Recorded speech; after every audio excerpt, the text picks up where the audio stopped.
also to inform and educate our community, for that matter.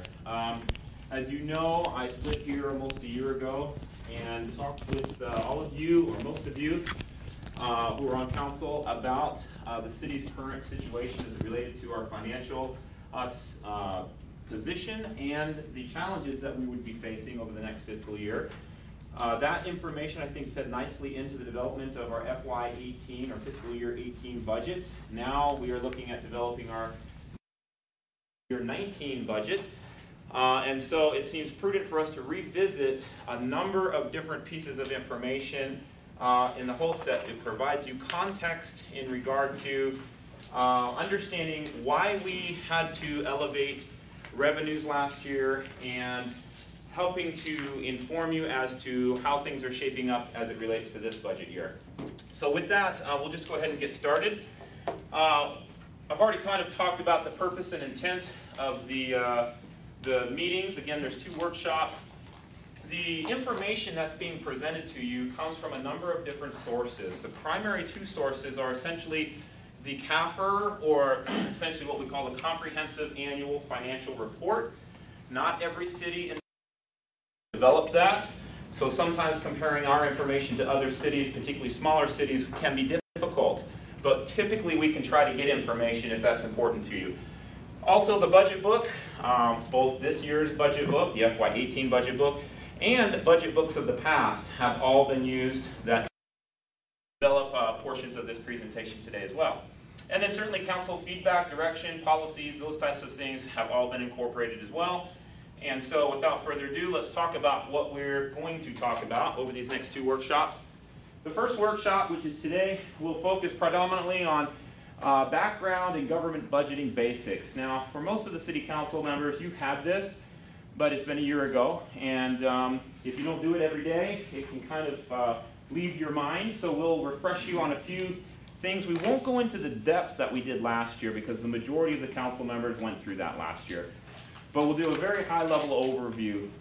We'll talk about government budgeting basics, and we'll share with you our revenues and expenses, both in the budget as well as historically, and also looking forward to the next several years. We'll talk about that current financial position, and then we'll also talk about financial challenges and budget priorities as we begin to develop our next year's budget. Now the second workshop, which will be June 21st, a week from tonight, will talk about our financial projections. That's the workshop where, unlike last year, we intend to elicit a lot of interactivity or involvement from the City Council. Tonight's going to be sort of, for the most part, one-way information. We're just going to get you a lot of information, background, context, all sorts of data.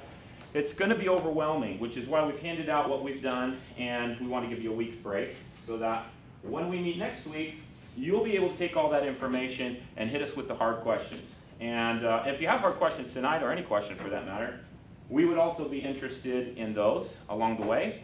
But next week is predominantly going to be looking at reviewing the financial projection model that we've developed and talking about what kinds of decisions need to be made in order for us to ensure that the city's highest budget priorities are met inside our budget. So I'll talk about that near the end of tonight's presentation and set up next week's workshop when we get to the end. A couple expectations, hopefully this goes without saying, but if you wouldn't mind, because we're going to try to get through a lot of information, we'd like to keep disruptions to a minimum, questions to a maximum. So if you could quiet your cell phones. Couple things here. Please listen with an open mind.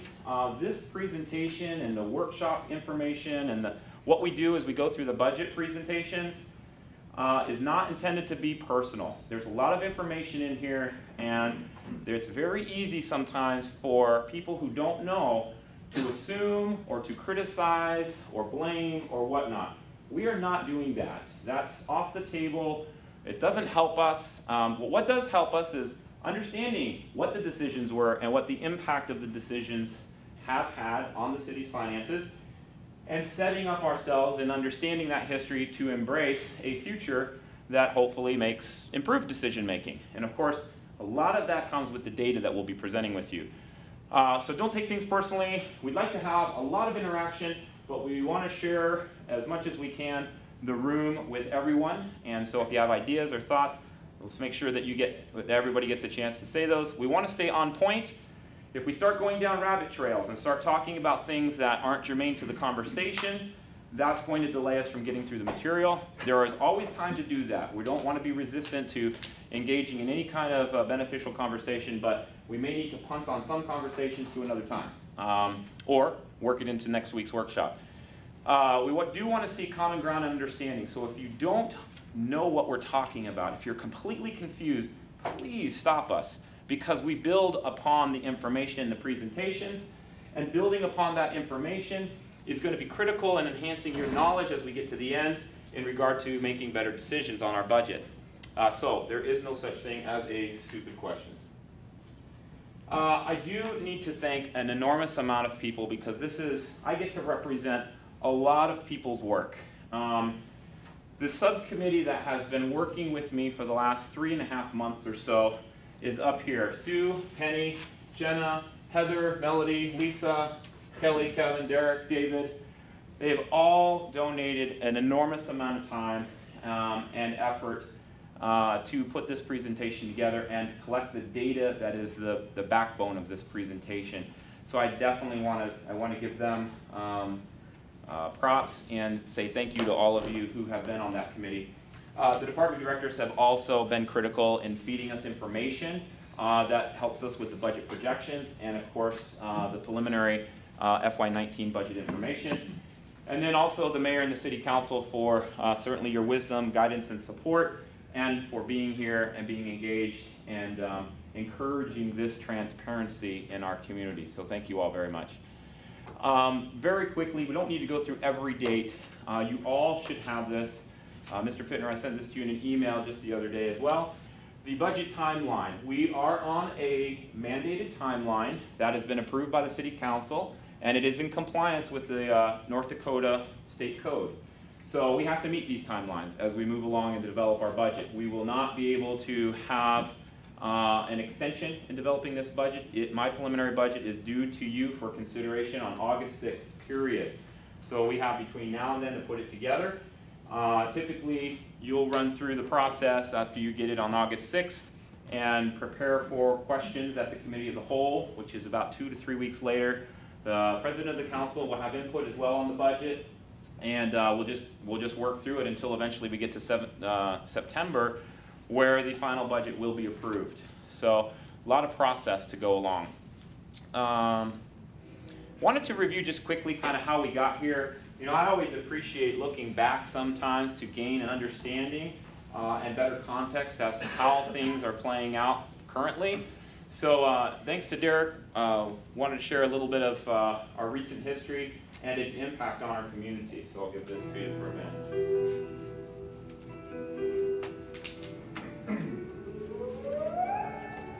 Sirens are sounding right now. Okay, you can hear them right now.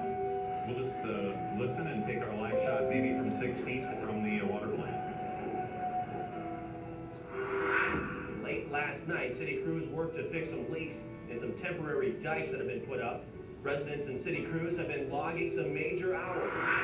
Oil to 147 we went. Oil prices have finally started to catch everybody's attention. But everything said and done, we are seeing history made right now with oil dropping down well below $43 a barrel. State lawmakers have agreed to fund the major parts of a plan aimed at preventing disasters such as the 2011 flood. Now, there is still work to be done from city leaders on the local share of this project.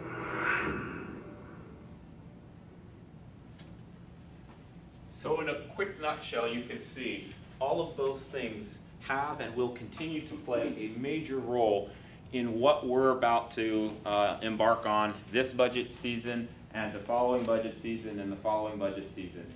That will all play into development of the next series of budgets. So the flood and the oil boom are dominating in many ways the stresses or the strains on our municipal budget. Both have had impacts as it relates to population, expanding areas, expanding services to serve those expanding areas, adding employees to serve the infrastructure that's been added into those expanded areas, And then of course all that factors into the budget, financing all of the elements that are essential for ensuring that the services that we provide as a city are of the highest quality services that we can for the money that we have and meet the expectations of the council and our community. So on the financial side of flood control and the 2011 flood, you all know this. Most of you have been here during that time. Recovery was a huge focus on the budget and continues to be a huge focus on the budget, and it costs a lot of money. Buyouts, to buy up all these various homes, taking those homes off the tax rolls, and adding instead in its place a lot of maintenance costs to take care of those properties is significant as well. Loss of taxable assets, because we have lost those homes since we bought them out. Nearly $40 million in property values that we've lost or taken off the tax rolls. The flood control project itself, we're going through that now, enormous costs. $350 million of the local share that has to be come up with over the foreseeable future to pull off the largest construction project in our city and this basin's history. And then finally, maintenance and operation, something that often gets forgotten. Once we build all this infrastructure, somebody has to maintain it, and it costs money. Over 24,000 man-hours to maintain infrastructure is being estimated. I mean, this is enormous. So we're not just committing dollars to building flood control infrastructure in this case, we're also committing dollars eventually to its operation and to its maintenance, to its repair, and to its replacement eventually. All important considerations. Oil obviously had huge impacts on our community and still does. It increased our population enormously. I'll show you a graph here in just a moment. Infrastructure was needed to allow for the expansion of the city limits in the way that the city expanded over the last 10 years. Calls for service as our population increased, both on fire, police, and other services that are needed by our citizens, have risen considerably. And then, of course, again, general maintenance of all the infrastructure, whether it's rolling stock, like fire trucks and those types of things, or equipment, or pumps, or whatnot, is all adding as well to increased expenses. But let's not forget, with that population came increased revenues, right? All right. This, I get asked a lot at the legislature when I go down there and talk about Hub City funding. You know, Tom, isn't that growth in Minot really just normal growth? Why should we be giving Minot any additional funding for oil impacts? And I said, well, that's absolutely not normal growth. Let me show you what normal growth looks like. Normal growth for the city of Minot in the last 50 years up to the oil boom was essentially about 0.5% or so. But since the oil boom, it has risen by about 4 to 4.5% or so. That's significant. We believe that we have a direct impact of about 9,500 persons in our community that have been added due to the oil impacts. And I've been presenting on this to the legislature. So we can see if normal growth continued along this curve, essentially we should be somewhere here in population, but we're here. So that's important to consider too. With this difference between here and here is a lot of expanded area and a lot of expanded infrastructure and assets. This is what our city looked like in 2006. These are the city limits. I've shared this before. By 2017, this is what our city limits look like. We virtually doubled the size of the city in essentially just about 10 years' time or so. Doubled it. Now, we don't have infrastructure everywhere throughout all of this area, but we have a considerable infrastructure in a number of these areas that have been expanded. And you'll see that. I'll share the capital asset list as we go along the way. Stop me if you have questions, thoughts, concerns, or anything, or else I'll just kind of continue. Tom, I've been thinking about this a lot and listening to kind of the election cycle, and I just want to have the conversation with all of you at the start that I commend you, Dave, getting on the ground with Hub City stuff. I think we have to have a similar plan moving forward of how we're going to engage the county and talk, maybe it's through our involvement with the liaison committee, of how we're going to discuss the sunset of the jail tax and how we are going to move forward with not just building out and funding flood protection, but it seems reasonable that we would include the O&M that we know is also gonna be ongoing, just to frame that, my initial gut feeling, we have to do a better job of taking that discussion forward. And it seems, you and I have had an initial conversation about using the liaison committee, but I think we have to focus that as part of the conversation. You will see, as we get to the near end of this, the pressure mount on our budget in just that way. And one of the things we will be having conversation about, whether it's near the end of today's conversation or if it's next week, will be just those ideas. Okay, we have to get a game plan, because at the rate that people have been talking and the rate the project's moving in flood control, for example, you'll see that essentially, and I don't want to let the cat too far out of the bag here, you'll see that essentially our bonding capacity at the half-cent will be exceeded in about, this is debt service, in about 2.5 to 3 years. That's significant, because that's only 60 million of the 350. So you'll see quickly that if we want to keep flood control aggressively moving forward, it will require an aggressive financial plan. And so I appreciate you bringing that up. Other questions while we're paused? Moving forward? Okay. So let's talk a little bit about revenues. Kind of, what are revenues? Where do they come from? What are the sources of those revenues and all of that?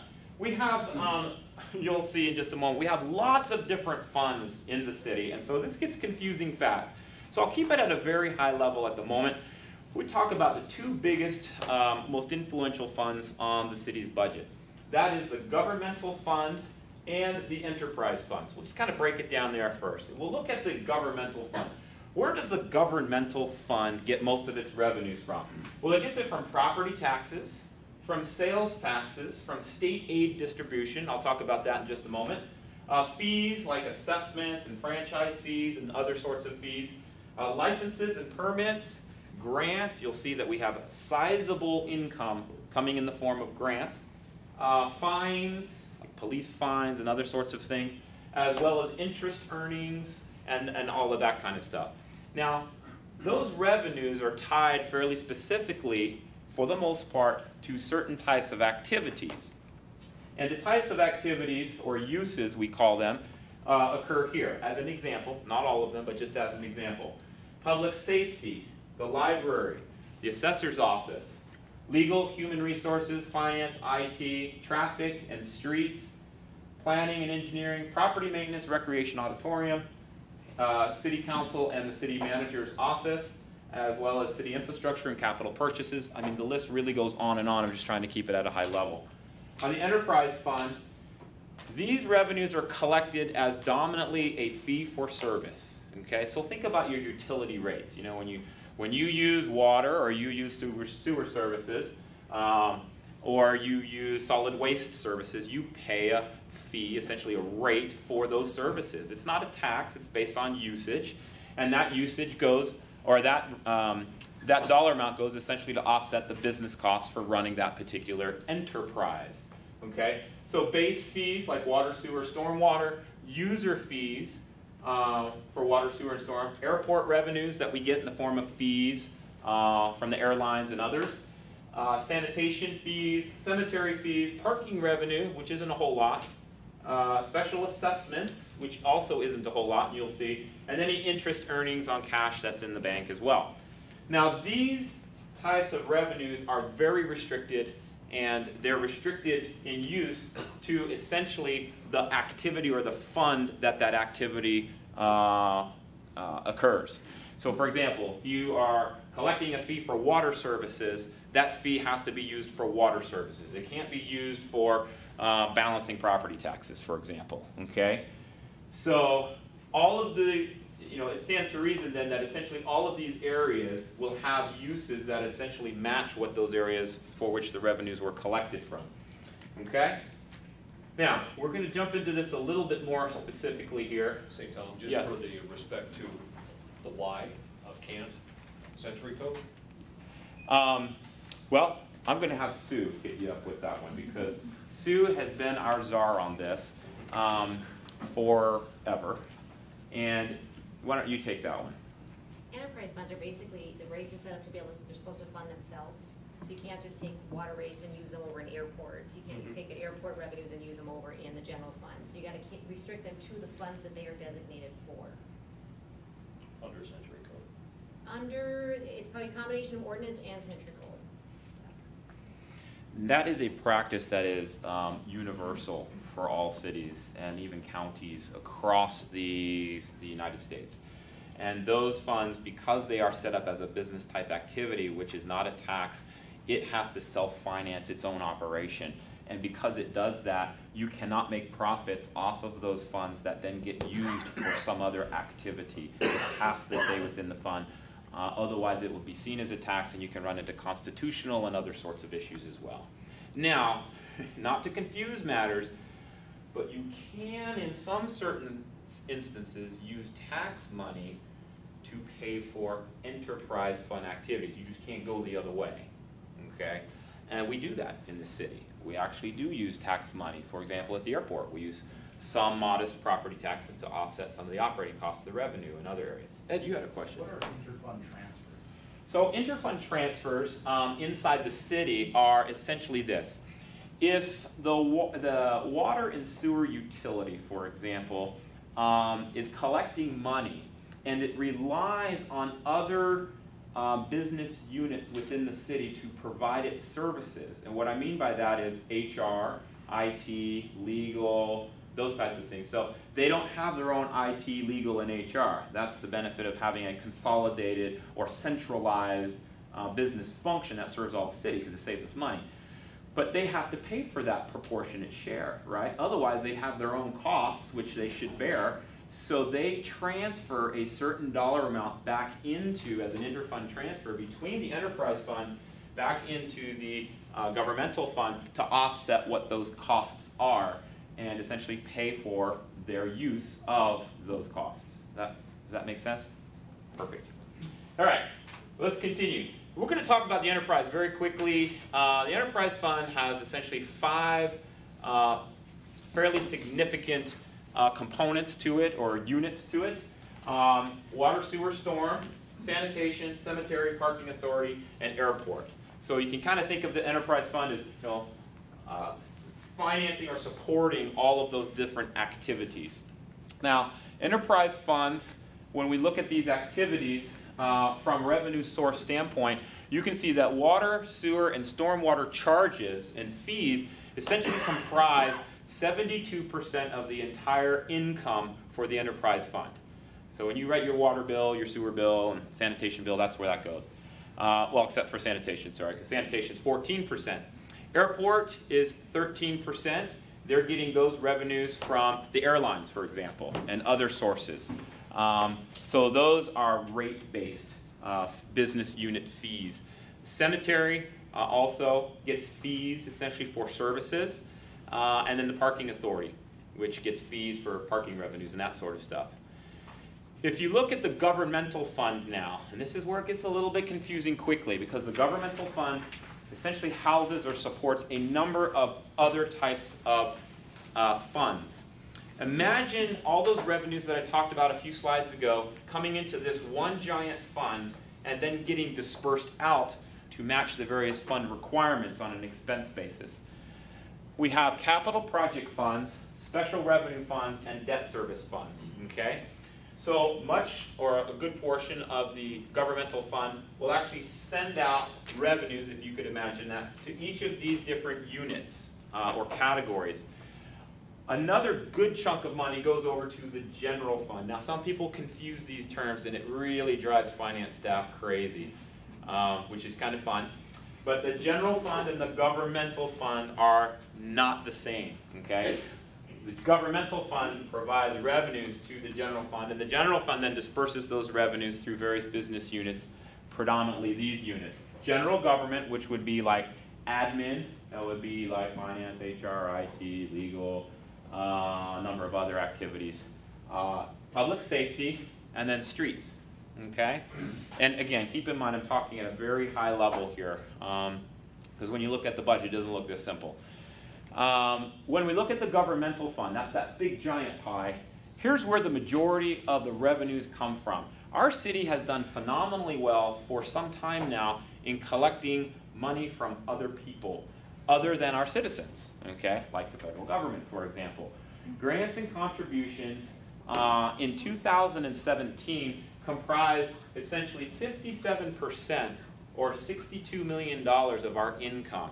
Now, keep in mind, that money is to do something with. That's mostly earmarked money, whether it's buying acquisition properties, whether it's building flood control, whether it's doing NDR projects and programs. That money comes with certain types of activities. It's not free money. It's not like, oh, you got this money, now you can use it for whatever you guys want to. Just, knock yourselves out. It doesn't work that way. So a lot of this money is restricted to those types of activities, okay? Sales taxes only contribute about 18% of our revenue on a total governmental fund basis. Property tax is less than that, 16%. Charges for services is less at 7%. And then miscellaneous and other taxes, although big in numbers for you and I, are comparatively to the budget, aren't that big, so we won't spend any time on that. Now let's talk about each of these different types of major sources of revenue so you have a little better understanding about what they mean. When we say grants and contributions, this is what we mean. HUD, Housing and Urban Development, the State Water Commission, EDA is the Economic Development Administration, and several other federal and state sources of income play into this dollar amount here, $36.7 million. Developer contributions is another revenue source, except this is where, from an accounting standpoint, it gets confusing because it's non-cash. What that means is essentially when developers go and build infrastructure and they dedicate it over to the city, we have to assess a dollar amount to it so we can capitalize it. So this is really non-cash, but it shows up as cash even though it's not. You'll see that happens a lot in various funds. So it gets confusing, and a lot of times people who don't understand how that works will say, oh my gosh, you've got all this money that's sitting in the bank. And the answer is, yeah, not really, because some of that's apportioned to contributed capital, which isn't a revenue, unless you sell that capital, but I don't know anybody who's in the business of buying streets and water and sewer lines and that kind of stuff. So essentially, it's a non-cash dollar amount, but it's used to help balance the books in the accounting world. The state revenue sharing, these are dollars that come in from, say, cigarette taxes and other sorts of taxes, gas taxes, those types of things.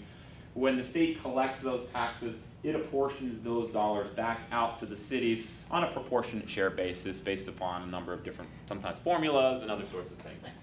Hub City funding, this is what I've been talking about for the last several months and even up in the end of last year. Dollars that are given to us from the oil and gas distribution taxes. That has significantly gone down over the last little while. And then just kind of other contributions which are essentially make up the difference. Okay? That in total is about $62 million, like we said, or 57% of our revenue. Continuing on, we look at sales tax. It's the next highest income producer for the city, but only 18% of our income comes from it. These are the sales tax allocations, first and second penny. We have 2-cent sales tax in the city. Essentially, each penny last year in actuals was able to provide for us about $10 million.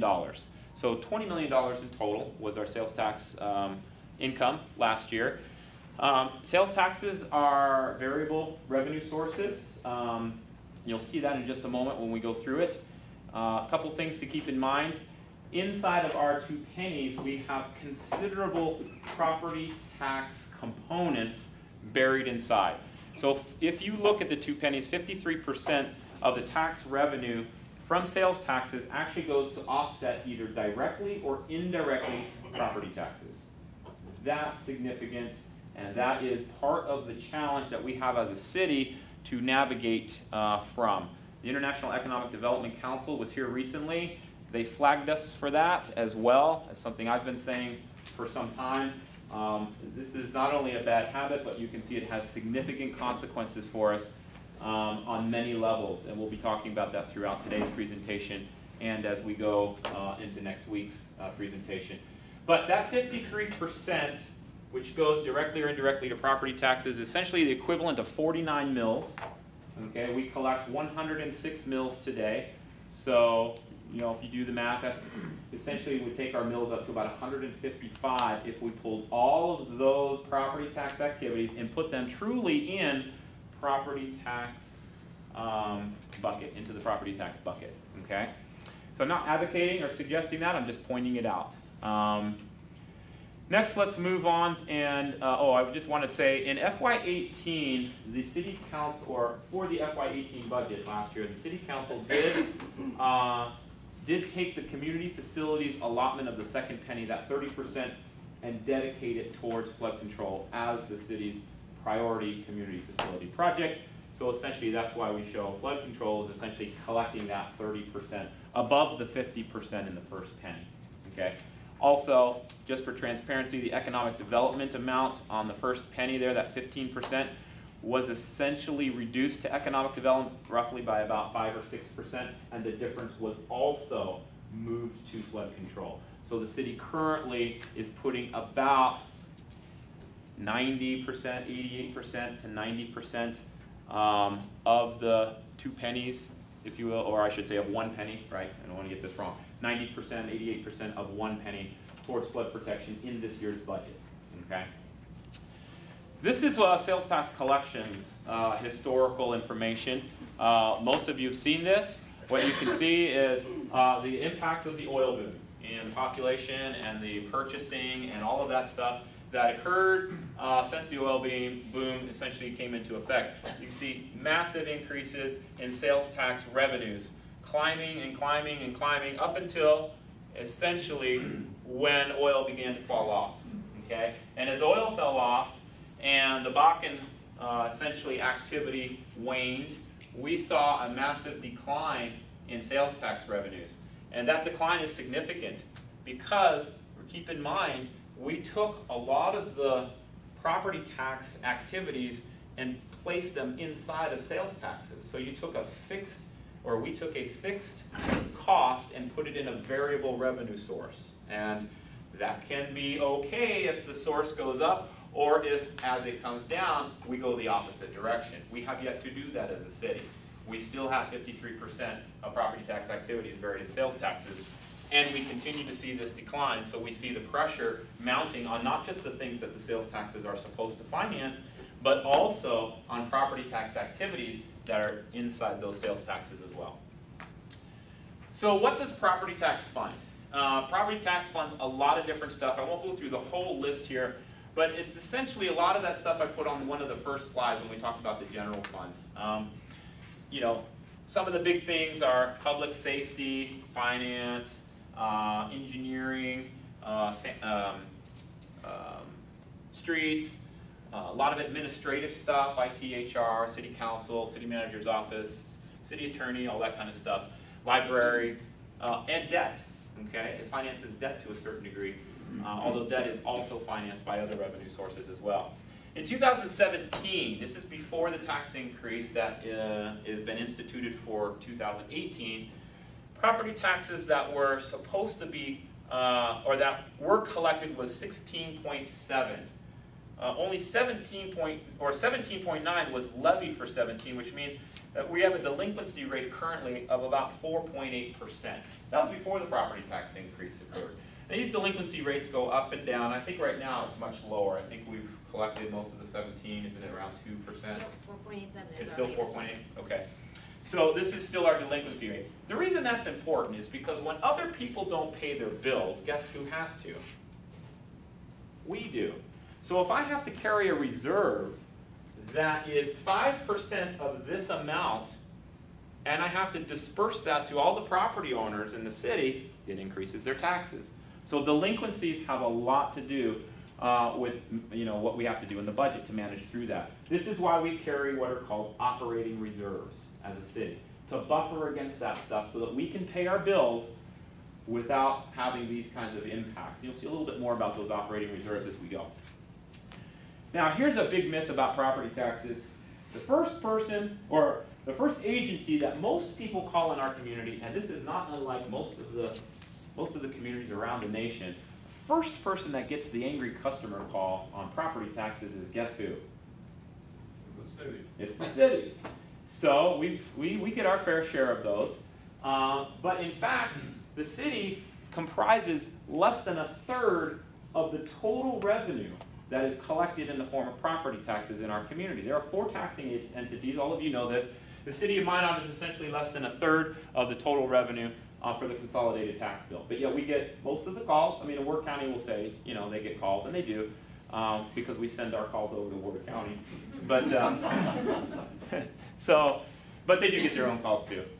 But again, only 1/3 of the total property tax bill actually comes to the city of Minot. That is important because as you communicate as council members with our constituents, that will be probably one of the most important pieces of information to share. I can't tell you how many times people are surprised to hear this, and then they're surprised to see this.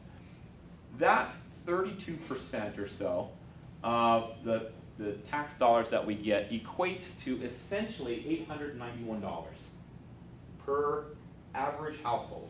$891. Oh, by the way, that's for the year. $891 for the year comes to the city of Minot if you have an average assessed home. Okay? This is what we finance with all of that money.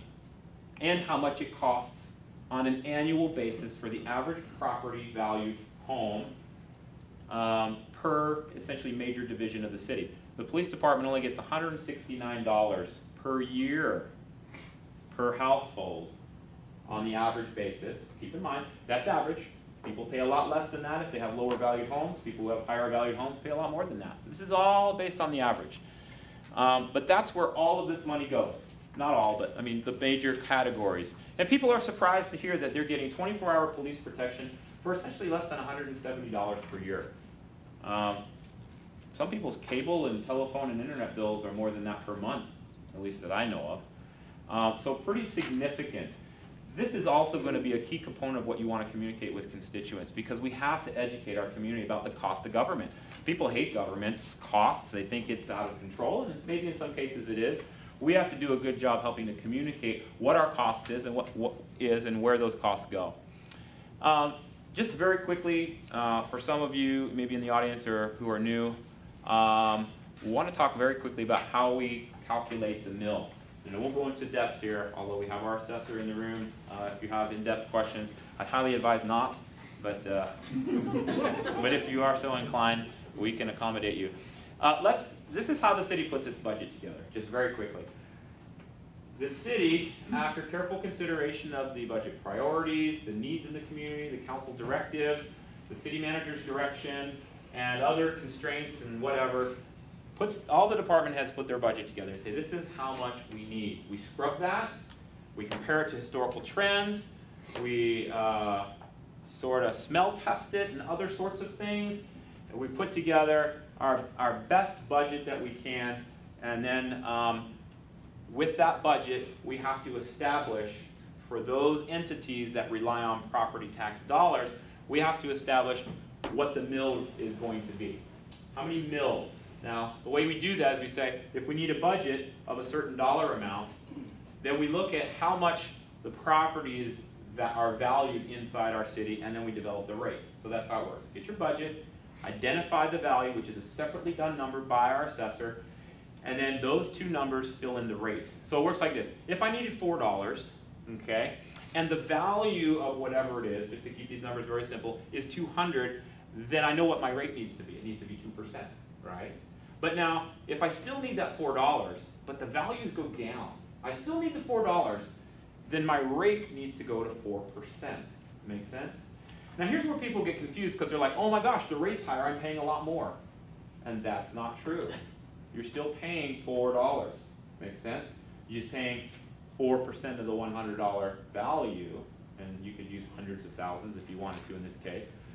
By the same token, if the value goes up, property values go up, and we only need $4, we can lower the rate. And you see that through time. You see cities do this all the time. Oh, property values went up, so we can lower the rate. Property values went down, we have to increase the rate. Last year we had to increase the rate for a number of different reasons, and you'll see how we broke that out. But in part we had to increase the rate because property values went down 8% last year. They also went down this year another estimated 3%. So we'll be making adjustments to the rate just on that form. But when those rates typically adjust, for most people, there really isn't an impact, but there is an impact for some. Because if you happen to have a property that went up in value, because remember, this is all averages, then you will get an increase when the rate goes up, because you'll have an increased value and an increased rate. Does that make sense? And so for higher value properties, sometimes that does happen. So just for everyone's education. Now, charges for service. This is 7% of the governmental fund revenue.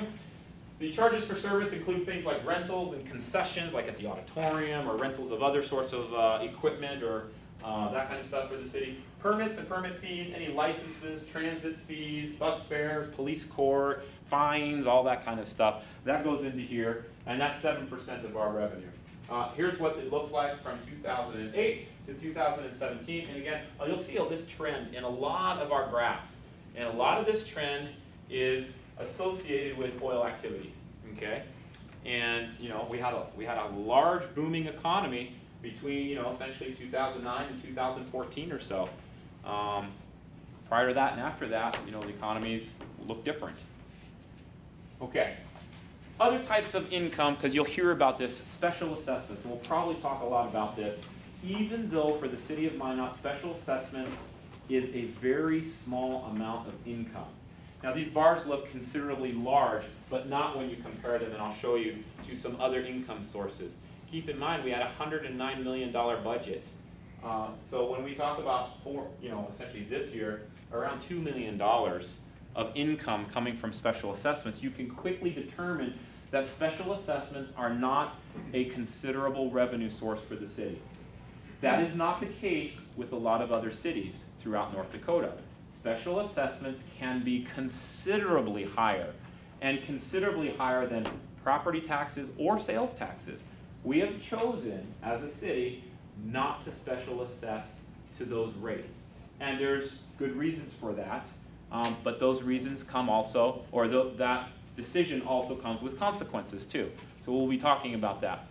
Here's what the special assessment revenue looks like in comparison with just property taxes. We didn't add sales taxes, I didn't add grants and all those other things that we've just talked about. And you can see it's really not a whole lot. But the reason I do this is because special assessments can be considered essentially a type of property tax.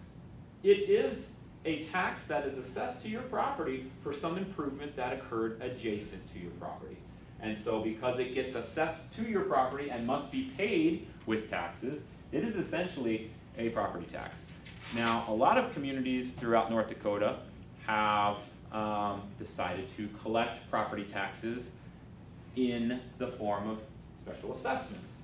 And like I say, there's good and bad for doing that, but we'll come back to that concept here a little bit later in the presentation, because when you try to compare the city of Minot and other cities, you have to be conscientious of that fact. And so we'll bring that home for you here in a little bit later. All right, just to summarize and sort of finish out this section on revenue sources, there are certain types of revenue sources we can control and certain revenue sources we can't control. And this graph or this chart looks very confusing because it's like, well, what do you mean? You either can control it or you can't control it. And the truth is, not really. So let's take property taxes. What we cannot control, okay, is the value of properties. Okay? That's done by an independent certified appraiser. Okay? These folks are professionals. Although they may work for the city, they are completely separate in being influenced by our council, the city manager, or anybody else. Okay? So they do a professional job, and they give us the number, and we haven't really enjoyed some of the numbers that have been coming out of the assessor's office lately, I will tell you that. But it is the number that we use. Okay? So property taxes, we can't control the values, but we can control the rate. Okay? That's why we say we can control it to a certain degree. Sales taxes, we can't control how much people buy and therefore how much they're going to spend and then convert to sales taxes, but we can control the sales tax rate. So if we need more, we can add another penny, or we can take a penny away, or whatever. Utility rates, again, we can't control usage. People use whatever water they need to, whatever sewer, that kind of stuff. 2 cans of garbage instead of 1, we can't control that. But what we can control are the rates. State aid, just simply we can't control that. We can influence it, and we've been trying to do that lately, but we can't control it. Special assessments, we can't necessarily control what the assessment amount is going to be when a project gets assessed, or a property gets assessed a certain dollar amount for improvement, but we can control our use of them, okay? Bonds, for example, a lot of things in bonds we can't control, like the rate, the interest rate, those types of things, but we can control the use and the terms in some cases and those sorts of things. And then state and federal grants. We can't control that, whether we're going to get them or not, but we can certainly try to influence the acquisition of additional monies. For example, we were very successful last year in getting nearly $200 million of state funding for the flood control project. So we do what we can to influence these, but we can't necessarily control them all. That's revenues, just very quickly. I'm going to stop there for a moment and ask if there's any questions or clarifications or any of that kind of stuff. Mr. Lang. So special assessments would be like for road improvements or other infrastructure, but they not necessarily collected in a year, right? Can they pay over time? Yes, absolutely they can pay over time. Typically there's a term put on it. You can either pay all at once when you get assessed. Let's just say there's a road improvement with some sidewalk work and some new street lights. And you happen to have 100 feet of the frontage. The way a special assessment works is, if the total frontage is 1,000 feet, you have 100 of it, you're going to get 10% of that cost. That cost gets assessed to you. You can either choose to pay it all at once, up front, and save some money, or we can put you on a payment plan. That payment plan can vary depending on how the district is set up and what the terms are and the interest rates. But there's an administration fee and a fee to cover the interest rate on that. And essentially, you could pay over time, okay, with your property taxes. And typically 5, 10 years, something like that, depending on the amount. So yes, you can do that. Other questions? Now, special assessments are one of those taxes where if somebody decides not to pay it, the city's got to pay it. Right? Until we can enforce payment, and in some cases that enforcement doesn't work. And it costs us a lot of money to enforce payment. So when you run a special assessment program, you have to factor in those additional costs to hold reserves to pay for the essentially unfunded liability, if you will, that people haven't paid. And you also have to cover the administrative costs of running those special assessments, because every single assessment to every single home is a separate loan. And it has to be essentially administered, collected, overseen, audited, enforced, all of that stuff. So that creates a huge burden. So our city actually saves considerable money in those costs by not running a lot of special assessments. You go to some place like West Fargo, they got a whole team of folks that are hired to do just that work. Special assess, audit, collect, enforce, do all that stuff. Fortunately, we don't do that here. But they get the revenues from that. Other questions? How do we pay for it? Like the developers pay for it? No, essentially we're paying through mostly property taxes and sales taxes. That's how we've decided to fund most of that stuff. Occasionally we'll do a special assessment, like I say, like for the storm sewer. We do that. We typically will do that. We just had one last year, as I recall, that went through. But it's just not a lot. The city could choose to say, oh, we don't want to do any special assessments, and we'll bury that cost inside the rates. We'll increase the rates a little bit for everyone so that no one person has to pay a ton.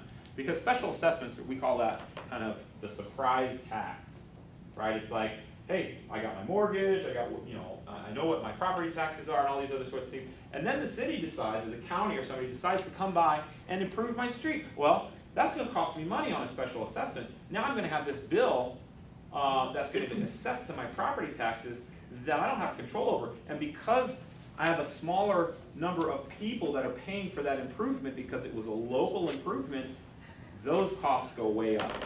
And, whereas if you do it like the way the city, for the most part, is doing it, those costs are shared by everybody all the time in a minimal amount. And then when the city comes and does the improvement, well then, essentially it won't charge you for that improvement because you've already theoretically paid for it inside your property or sales taxes. Make sense? Okay. All right. Move on to expenses. So very quickly on the expense side, the city pays for a number of different things, but probably the 5 big areas of expenses for the city appear on the board here. Personnel, operating, so that's like keeping things going, okay? Maintenance, which includes repair and sometimes replacement. Capital improvements, that's buying new stuff or replacing large existing stuff, okay, that we have to then capitalize, right? Big signals at intersections, or maybe it's a big sewer line, or maybe it's you know, an improvement out at the landfill or the wastewater treatment facility, or those kinds of things, right? Because each fund has essentially these same kinds of expenses, all right? And then finally, depreciation. Now, we're not going to talk about depreciation tonight.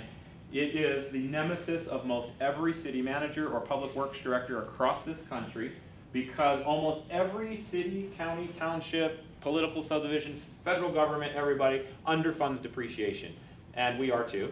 But that is so complex and that we're just going to leave it off the table for today. Okay? Somebody's really super excited about it. We can talk about it some other time.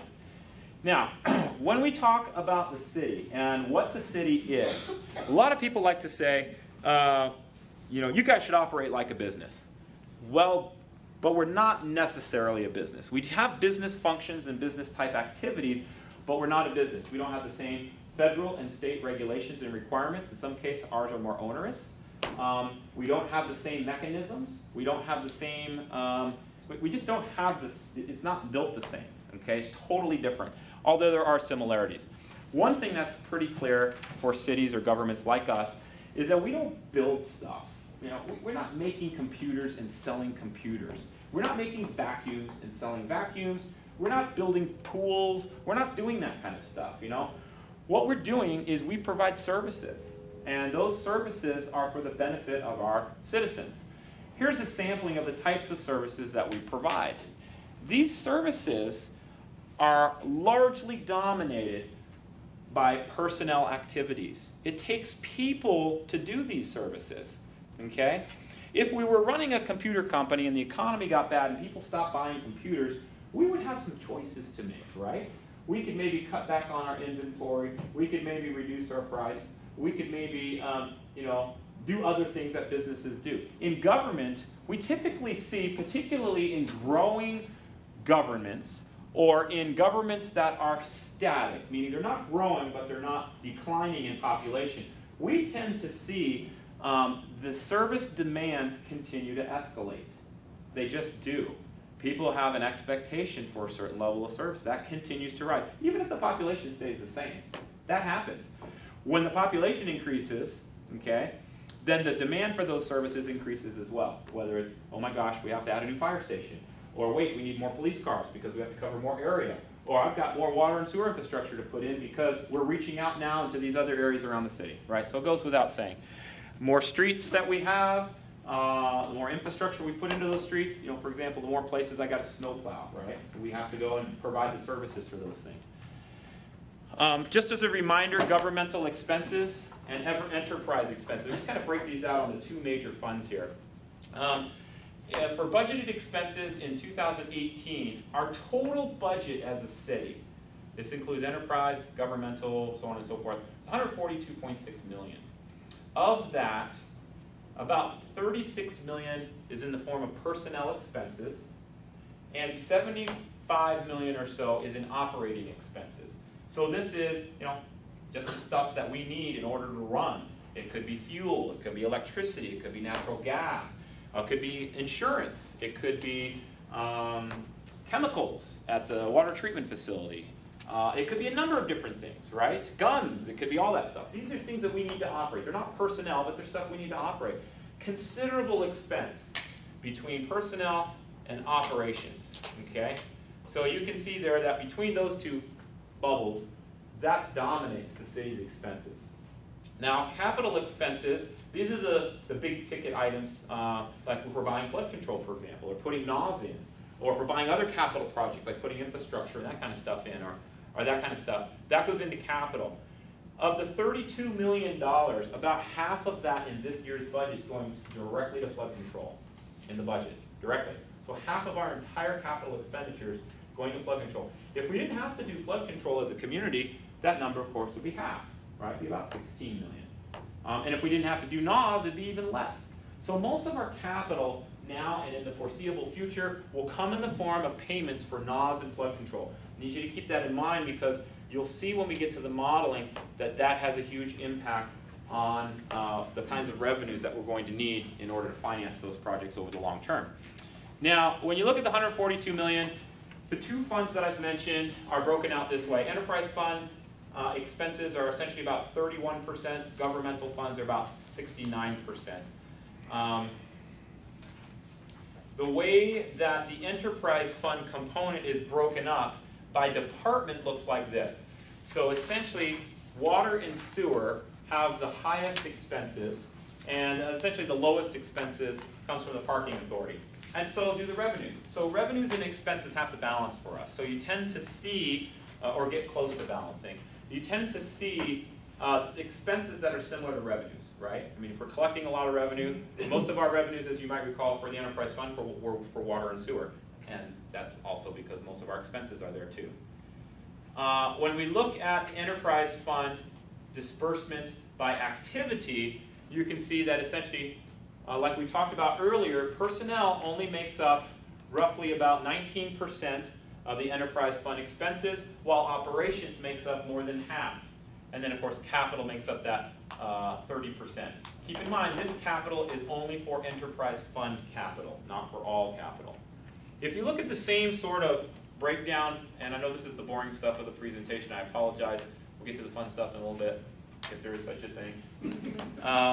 But the governmental component of the total budget looks like this.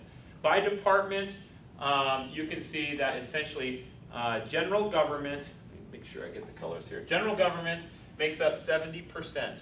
Now that 70% is misleading because you might look at that number and say, wow, general government, that's like the city manager's office, the city attorney's office, the mayor and the city council. It's library, IT, HR, all that kind of stuff. What are they doing spending so much money? But the reality is $45 million of this is in construction or capital construction operating costs. So debt service, for example, right? When we pay debts down, you get a lot of that money that goes into this, okay? And it's also capital projects themselves, okay? Substantial amount, because we're not breaking it up by activity, we're breaking it up by department. You'll see that slide next, okay? Public safety makes up 18%, highways and streets 8%, and then 4% for culture and recreation. If you take the governmental fund and divide it, or I mean look at it by activity, this is what it looks like. Essentially personnel is only about 27 or 28%, operations again about 53%, and then capital roughly about 19%. That's kind of similar to the breakdown of the enterprise fund, ironically. Keep in mind, of that 19% or the 18.8 in the governmental, 16.2 of that's going to flood control. So our capital expenses on the governmental fund are not as great as they may seem for other types of city projects if you remove flood control from that number. Make sense? Okay. Lastly, in the governmental fund, if you break out personnel, because people are always interested in this, well, your people that are funded inside of the governmental fund, how many of them work for which department or whatnot? So here you can see that general government employees comprise on the personnel side only about 29% of the total personnel costs. That's important. It'll become more important as we talk later, maybe even next week, about what we're going to do in the budget to overcome some of the challenges that we're going to be facing. Public safety makes up a dominant amount of government salaries and benefits. Highways and streets, 9%. Culture and recreation, only 8%.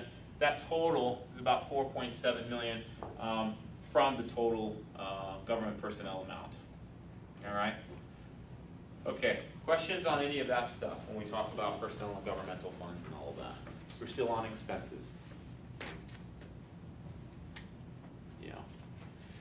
Okay, so let's talk quickly about capital.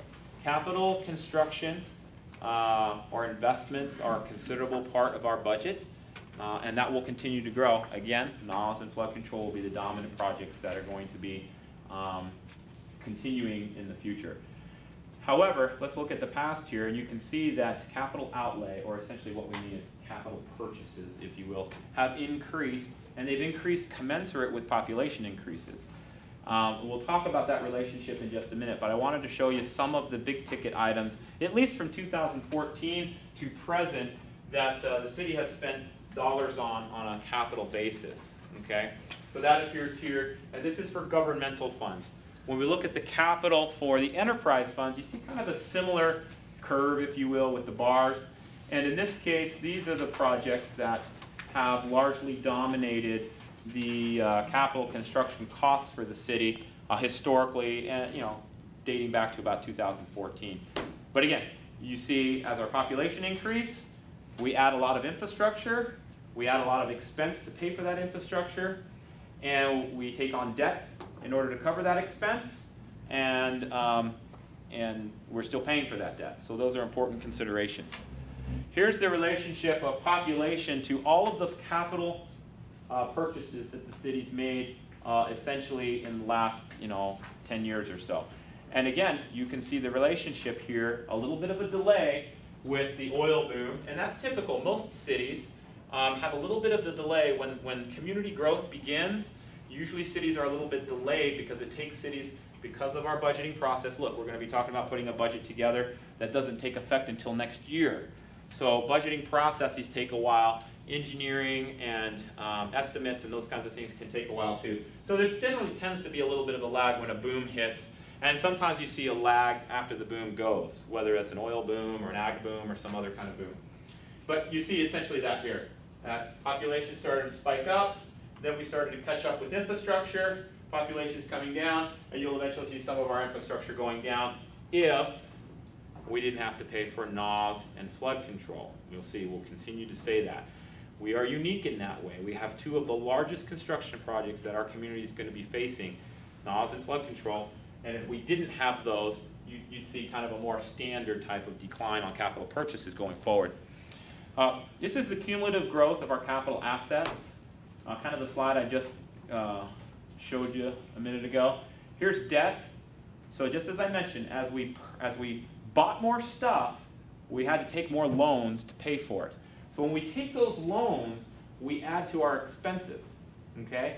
And that's what we see here. Expenses are in the red now. So our expenses rise commensurate with our debt, which is commensurate with our capital assets. So you can see capital investments rising, expenses and debt rising. It makes logical sense. Now, what does the debt trend have regarding an impact on our citizens? This is the debt amounts that the city has carried back to 2008. And you can see in 2008, we had about $46 million in outstanding debt. The city was doing a nice job paying that debt down. Okay? Get down to $39 million in 2010. Okay? Stabilizes, and then all of a sudden we're catching up because we're buying all that stuff I just talked to you about in the form of capital assets as we expand our city, put that infrastructure in. And it continues to grow. So this is the amount of debt. Last year, you might look at this, or in 2016 rather, we had $104 million in debt. We conscientiously, the finance director and I, with consultation with senior leaders in the council, conscientiously chose to reduce a good portion of our debt. I'll touch on this in a couple slides later. I think it's later. But that is not a mistake. We did consciously lower that debt for a couple of reasons, which we'll go through. But our current debt now is $88.8 million. The debt per capita, because we like to trend this number, like this is every man, woman, and child in the city owes this amount to the government in order to pay all of our debt. That's what this blue line is. So back in 2008, every man, woman, and child would owe the city of Minot $1,100 or $1,166 in order for the city to be debt-free. Okay? Now that number has climbed as we purchased all that stuff, and now it's $2,267 for every man, woman, and child in the form of debt. Okay? This isn't necessarily uncommon. These things tend to rise and fall as cities need more money for various types of activities and that stuff. But that's just something to keep in mind. The cost of bonding is something to also keep in mind, because I've heard from many of our community members, well, we'll just bond for it, as if the bond doesn't cost us any money. Just bond for it. I mean, just go out and get a bond, right? I don't know about you, but you know, there are limits to bonds, right? And here are some of the limits. Statutorily, the city is not allowed to bond on general obligation bonds and special revenue bonds more than 8% of the taxable property, total taxable value of the properties in the city. That's it. That's our limit. If we're going to use a GO bond, also known as a GO bond, or if we're going to use special revenue bonds, we are limited by statute on that front. Okay? But there's other types of bonds, and some of those bonds don't come necessarily with statutory limits, but they do come with limits that we should be aware of. One of the limits is what can we afford as a city, right? I mean, think about this in your own home. If you want to buy a new truck and a new boat and an RV and a motorcycle and all that stuff, and you make $10 an hour, how are you going to pay for that stuff? You know what I mean? When people run corporations and organizations, it's crazy to me sometimes how they think differently about debt than they would if they were running it personally, right?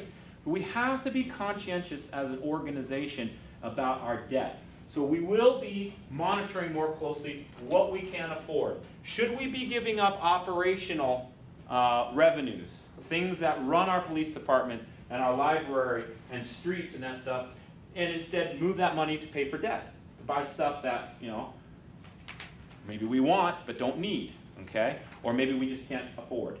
Those are big questions that you'll be faced with as a council as we move through this year's budget. Currently, a very, very high accolade to our finance staff and to the city council. We have the highest possible credit rating that this city of our size could have, AA2. That's phenomenal. That's really great. That will likely be impacted as we take on considerably more debt in the form of NAWS and flood control. And as it gets impacted, so does the cost of debt. Because as you might know, it's like a credit score. As credit score goes down, the cost of that debt goes up. Same thing will happen to the city. So we have to be conscientious of that. This is just back to 2010, kind of the balances. This isn't the total balance because I gave that to you earlier, but kind of what we've been doing and what our interest rates are on our bonds. Okay? We've been fortunate with this economy, the national economy.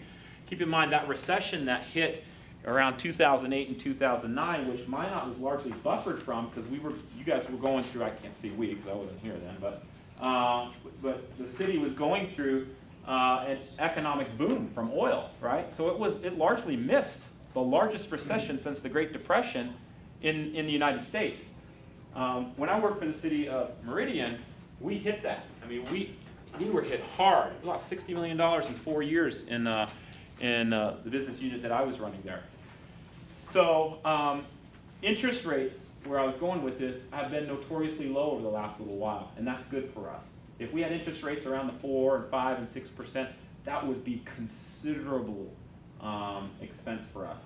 And interest rates are rising. I don't know if you heard yesterday, the Fed rose the short-term interest rate. It is anticipated that that will rise 3 more times before the end of the year. That will impact interest rates around the country.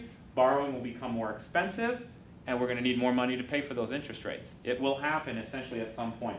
And when you talk about flood control and NAWS financing, these are debts that we're going to be issuing this year, next year, the year after, the year after, the year after, the year after, the year after. We may be able to get a bond rate of 3% today, but by the time we're deep into flood control and the interest rates do whatever they're going to do, it could be conceivable we could be paying interest rates around 5, 6%. I don't know. We don't know what that'll be, but that will cost us money. This is why we're working hard with legislators in Minot and around the state to try to access some of the state's money through low interest loans, to try to buffer the overall cost associated with interest rates when we take on debt as a city, okay, or any community for that matter. Tom, yeah. our 88 million roughly in debt, that's not a variable. Those bonds are set. That's not prone to go up in the future rates rise, that we're secure in those rates, we're secured? Yeah. That's correct. Yep. Okay. Typically, once the bond rate is set, it's set for the term. Okay. Now, there are some bonds that say you can't prepay over a certain period. That's some of the bonds that we retired last year. We were on some of those bonds where we couldn't pay it earlier, even though we had some cash. We wanted to pay it earlier. It's a prepayment, clause that you can't do that. But as far as the rates go, yeah, once it's set, it's set. Yeah. The reason you see the two different rates on there is because if there's, say it's a 20-year bond issue, the bonds that mature first will have a lower interest rate, and because the risk of having those longer terms out there, they typically carry a higher rate. So they're laddered, they're staggered throughout the issuance. Dave brings up an excellent point, because I have also heard, why don't we bond flood control for 50 years?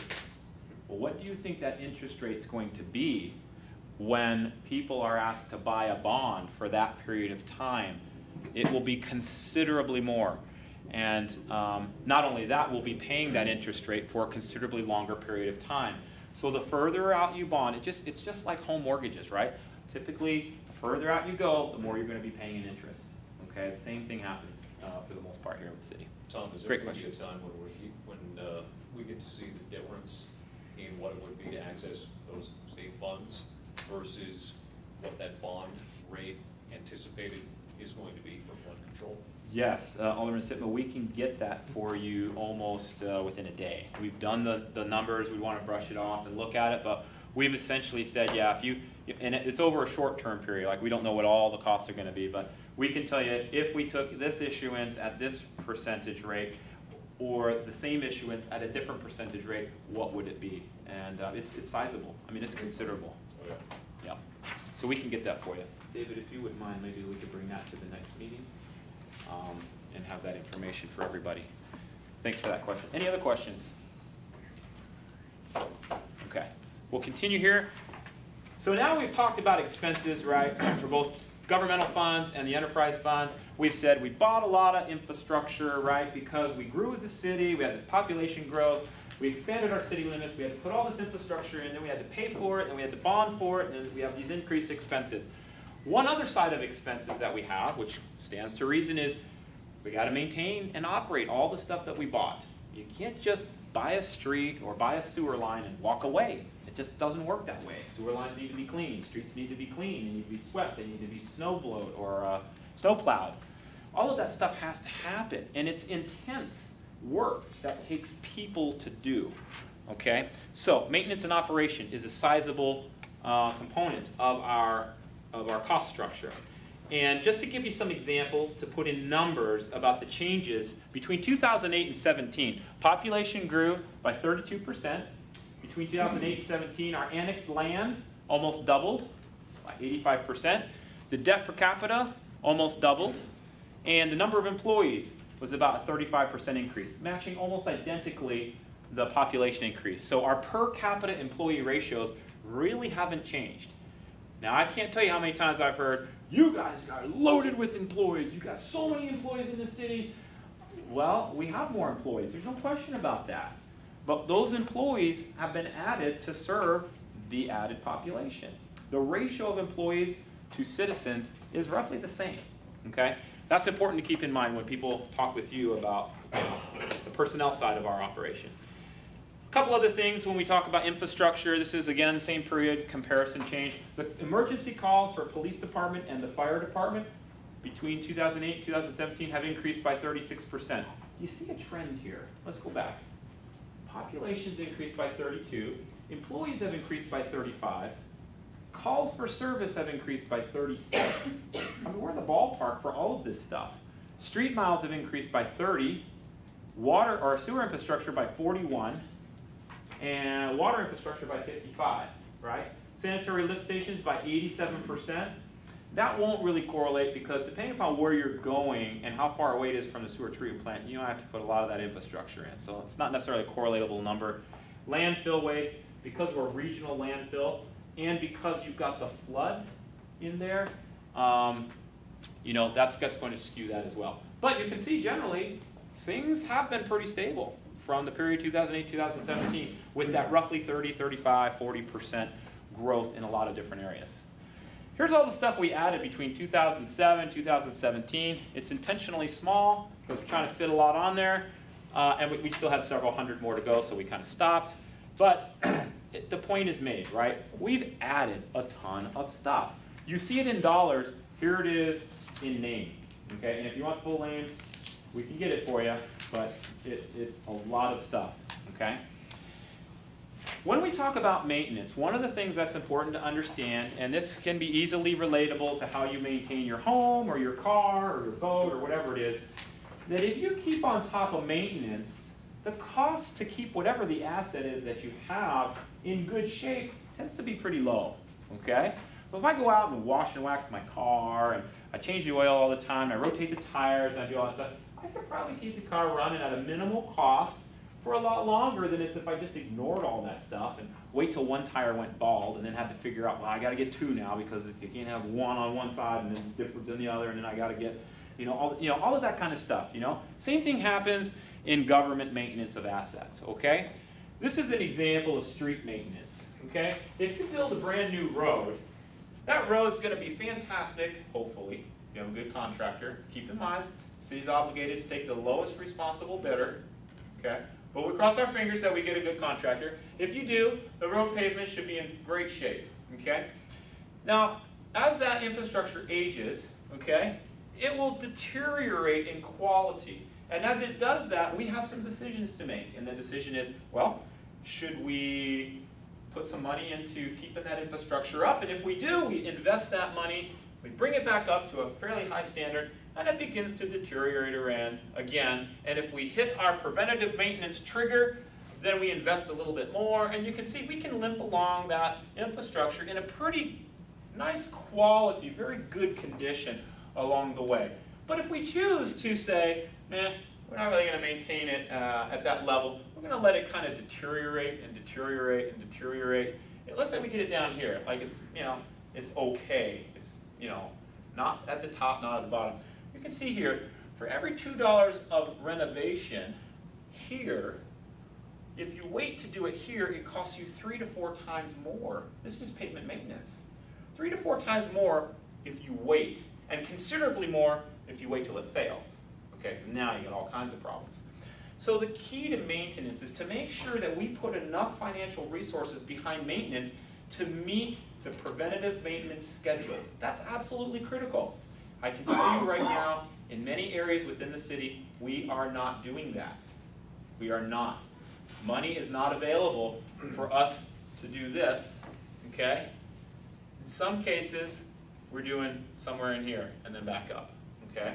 Fortunately, for the most part, we're not down here, okay? But it is costing us more. When we talk about how does government be efficient, how do we eliminate waste and all that stuff, sometimes it costs more initially to save money later, right? But sometimes people don't think about that and they think, oh, I'll just push this off and I'll just push this off and push it off. And eventually that cost hits us and it's significantly more than it would have been if we had just been incrementally putting money towards that. This is a concept that a lot of people miss or just ignore. In our case, the cost of preventative maintenance for roads is about $4 per square yard. The cost of a major rehabilitation is $50 a square yard. That's what we pay when that road needs major rehabilitation, okay? By the way, the city has an estimated $15 to $20 million in void, void in preventative maintenance. That's our backlog, because we haven't been putting enough money to it. I don't bring that up to be insulting or any of that stuff. I bring it up to just bring awareness, because those are issues that also have to get addressed. Tom, can I? Yeah. Isn't it right to assume then that if you go back 2 slides to the number of street miles that we have from 2008 to 17, that number is only going to continue to grow? Yes. It is absolutely correct to assume that. It is. And one of the things that I'm trying to, as city manager, move our budgets to embrace is a capital financing approach that includes the ongoing operations and maintenance costs which get disclosed at the time we ask the city council to finance the project. Because I don't think it's fair that a city council should be deciding on, oh, well, I mean, the staff say this is good, we're gonna build that, if they don't know what the ongoing costs to maintain it are. So we're building that into capital project sheets currently. They won't be ready to go for this year's budget cycle, but we've already talked with the city engineer, finance director, and others about moving in that direction. So we're going to evolve the way that we budget. You'll see some of the other evolutions that we're going to be bringing to the city as well. But absolutely, that's key. When we track that and are able to use that information when we make the decision, we can also budget it in our projections and find out if we can afford it. Because there may be some infrastructure that you guys as a council may not want to build. And that's okay. You may not want to reach out a mile and pick up that neighborhood. You may want to say, it's too expensive. And the return on investment in property taxes or sales taxes or whatever else, it's not there, you know? When I worked for the city of Meridian, one of the problems we had is most of our community was R4. That's 4 dwelling units per acre. Well, when you do the math on most of the homes that were going into those, the property values and the assessments or the revenue that we got for the value of those homes was less than the cost of providing the services to those homes. So we were losing money, but yet building these subdivisions at that density. We needed R6 in most of those kinds of areas where lower valued homes were going to be developed. So if we manage more like a business, right, we can make business investment decisions. And if we know that the value of a certain neighborhood is going to be at this level, based upon what the developers tell us their product is that they're going to sell, we can do an analysis that says, based on what our estimate is for providing services, so that makes sense. We can do that. And then you guys as a council can say, yes, we approve that subdivision. Or you can say, no, it doesn't make sense for us. We're going to lose money on that. That's very sophisticated types of modeling, which I hope to get the city to, but we're not there yet. But excellent question. Well, but I also think that, you know, me moving back home for the flood, we haven't put a large emphasis on planning. We love being able to build cheaply on the periphery, and that's great when you want to do that. Yeah. But as it comes to us spending the dollars for maintaining it all, I think that has to be part of the conversation. I am. Absolutely does. Yep, it absolutely does. Okay, excellent questions. Any others, really quickly? Tom, I'll just add that, you know, and I appreciate you guys working towards delivering us that information as part of the, especially capital infrastructure projects and all of those pieces. And you touched on it, I know you're working on it, but I would emphasize that as we see these projects even come through the planning process and the planning commission, that, you know, for all of these, sometimes they're just a couple houses or a couple little lots here and there. You know, that information is going to be very critical because those are going to be difficult decisions in terms of saying no to somebody who wants to do something on their particular property. You know, that data is going to be just very critical to making informed decisions. So, indeed. thank you. Yeah, and thank you. And what I would love to see is when we send planning applications to the Planning Commission, which eventually get to the City Council, we include some kind of financial impact statement that gets to answering some of those questions. Because right now we're kind of flying blind. But I will tell you, we're not unlike the majority of cities, townships, and counties across this country. They tend not to do that either. Where this really matters is in fast-growing communities, which currently we're not, so we have some time to do this, where all of a sudden you're approving this and you're approving that and you're approving this, and then you look back and you say, oh my gosh, how are we going to pay for all that stuff? So, all right, excellent question. Just to finish out maintenance, 5 years, just doing the road thing, just to give you a mind-on example, 5 years is the typical maintenance schedule for asphalt road, mill and overlay, and chip seals, okay? Right now, our preventative maintenance schedule is 17 years. So you can see we're considerably below this preventative maintenance trigger. If this is 5 years, you know, proportionally, we're probably somewhere down here in some of that stuff. So we want to be considerate of that as we develop budgets, because sometimes it's very easy for councils to say, wow, look, the operating budget is so huge, that's where we should go and shrink down the budget.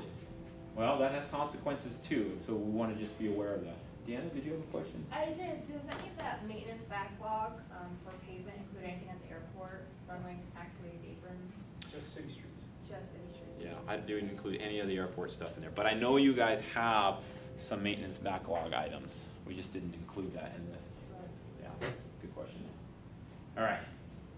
All right. Okay, here's what you're going to get as a council, and just to kind of refresh your memory, and mostly for Mr. Pittner's education as well, and those in the audience who weren't aware or need a refresher. We want to provide some background on last year's correction in the development of this year's budget, because you will get those questions, and you already probably had them if you're on City Council right now.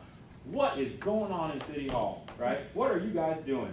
I just got a big property tax bill, and why is this going on, and why are you having to do this, and so on and so forth. So I'll give you the context again about why we did that.